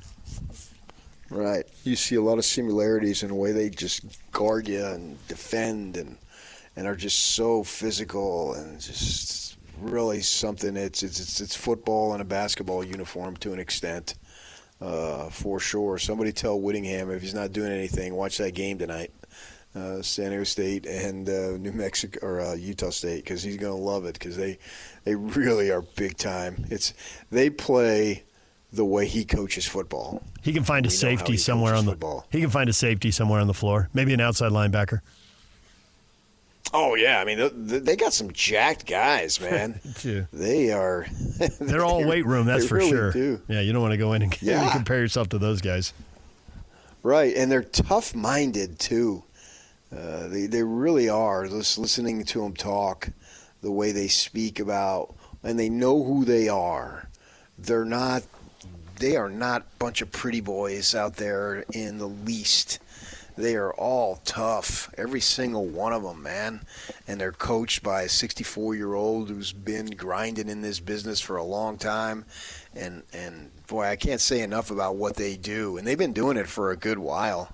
This is really great for the Mountain West. And the good thing about this, in 2011, they had Kawhi and Jimmer, right? And I was there for that tournament, and the games were sold out. There'll be a great crowd tonight. I don't know if it'll be sold out in the upper levels because it's a big arena. Lower bowl there'll be enough atmosphere. That won't be an issue. But back in 2011, the games were sold out, man. It was just the highlight. And then it ended because teams left. Well, I don't know that anybody's leaving. Am I missing anything? Well, it depends on what Washington State and Oregon State do in a couple of years when they try to reconstitute the league. I think they've got the next 2 years to build on it, and then it's question marks after that. And it's possible that Washington State and Oregon State will just join the league and make it better. That's one thing that could happen. But it's impossible to know right now what's going to play out. Well, yeah, but that's across the board. Yep. There wouldn't be selective to them. At the time, it was just the Mountain West was getting raided. Yep. And BYU has decided to go independent in football. And because of that, the Mountain West said, screw you to the rest of the sports and undercut them to go in the WAC. And we know the story of the West Coast Conference and all that stuff. Okay. But they've got an opportunity to build on this. Now, coaches probably won't be there. And I don't think Sprinkle will be there next year and all that stuff. I heard that Washington people had come to Vegas to meet with him, and so we'll see what happens. They got to obviously wait until the NCAA tournament is over before anything gets official as far as that goes. So coaches will come and go, but that's sort of commonplace the way that happens. But they have an opportunity to capitalize on this. And this is a very good basketball league, and this is their showcase. They were pretty much, as long as Utah State beat Fresno, they're pretty much guaranteed of having 4 really good teams in the semis. Yep. And then they're guaranteed of having 2 really good teams in the finals. Yeah. We also did talk coaching changes, and we talked about Sprinkle. And despite the fact that the story is out and Scotty talked about, his eyes nearly exploding when he saw the size of the offer to Sprinkle, I really don't know anyone who expects, and maybe Sprinkle will cross everybody up, but right now everybody expects that he'll be off to Washington. We'll see how that plays out after their NCAA tournament trip is done. And then we talked about Louisville and that, man, you would think on their list of candidates, Mark Pope would have to be there. Now, where he ranks on their list of candidates, I haven't seen anybody be able to dig into that yet. But you think there'd have to be some interest in him as a guy who played at Kentucky, played for Pitino. Pitino coached at Kentucky and Louisville, and, he's got some polling credibility there. So how will that play out? And what kind of an offer will Louisville come for? Are they going to invest in football or basketball, or do they have the money to throw out the NIL money in both? I think those are the kind of questions that whoever the candidates are, they're going to be real curious about that. Well, Louisville's a program that can be good in football but win it all in basketball. Mm-hmm. So, to me, it speaks for itself. If they want Pope, they can have a good run at getting him. They just have to see what BYU could do to retain him. And then we'll see about that. And the thought of Utah State as a replacement, Hill is sitting there at associate head coach. But they got a new AD with Big Ten ties, obviously.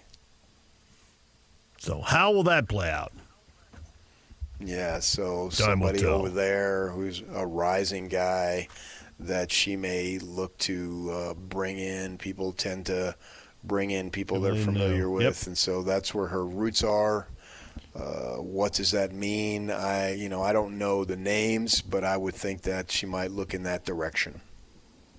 And then if you do that, then you get in the same deal of being the perpetual stepping stone. They had Stu Morrill, who had the Utah roots, and they weren't a stepping stone. He was there for the duration until he called it quits.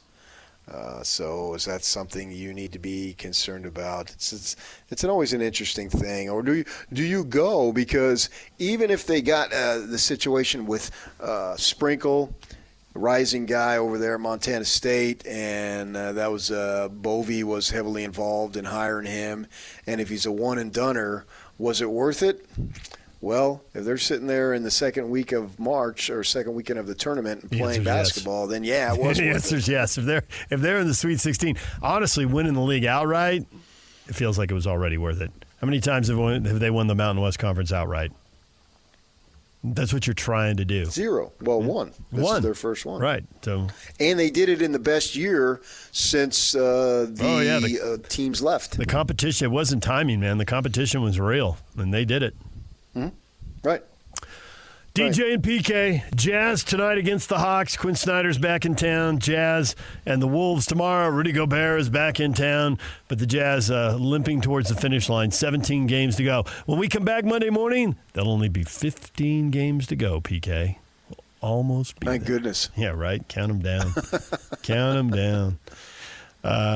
I assume they're going to come back with 2 losses, but Markkin's not playing tonight. Clarkson's not playing tonight. Chris Dunn is out tonight. Taylor Hendricks is questionable tonight.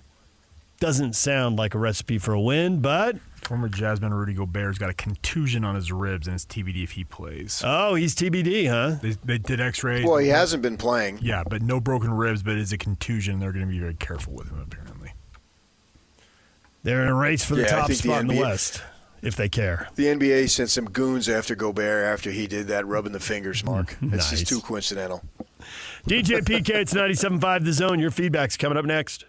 And it's all over almost here. Don't go nowhere. Nominate the youth sports volunteer that you know for the Hercules Hero of the Week.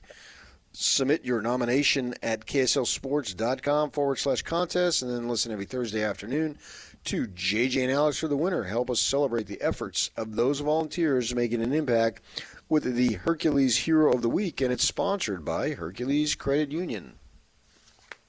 Time for the feedback of the day. Question. Well, for BYU, isn't it better they couldn't hit the broadside of a barn now rather than next week? Appleman. Yes. I'm fine with the Tech loss. More time to rest for the NCAA. You? No. I wanted to play Houston. I don't think they would have beaten Houston, but I wanted to see it. I'm of the opinion more games good, fewer games bad. The more games the local teams play, the better. And we'll be fine if they lose. We've been through rebuilds in pretty much every program. Heck, we did the show for months without any games at all during COVID. I mean, we'll just talk about something. But I'd rather we talk about teams that win. It's more fun. More people get into it. The stuff gets spicy. Oh, yeah, no question about that. Yeah. But, I don't know that it really matters. Maybe I don't think it one does. day extra of rest. And, you still got for them, you got 6 days. Now you have 7 days. To me, it's how you play once that ball goes up, because this is a team that is capable of really looking good, and this is a team that is capable of looking average or below average.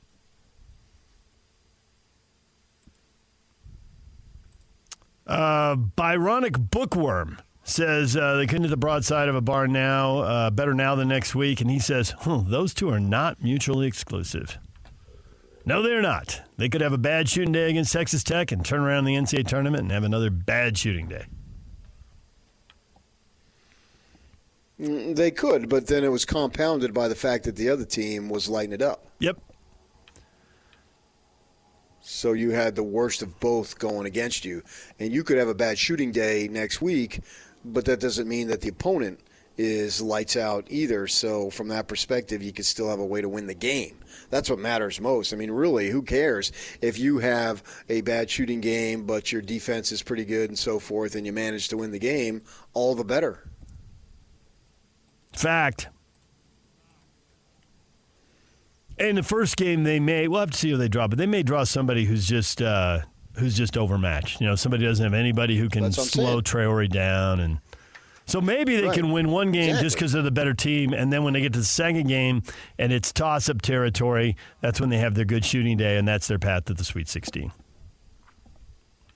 Yeah, absolutely, and I just as well see that. Have that thing push out to the second week, because we sure ain't getting excited about talking about the Jazz losing but trying hard. BYU 4 Trey at playoff bogey. Yes, it is better to be rested for the games that matter most. I hope BYU can be laser focused next Thursday.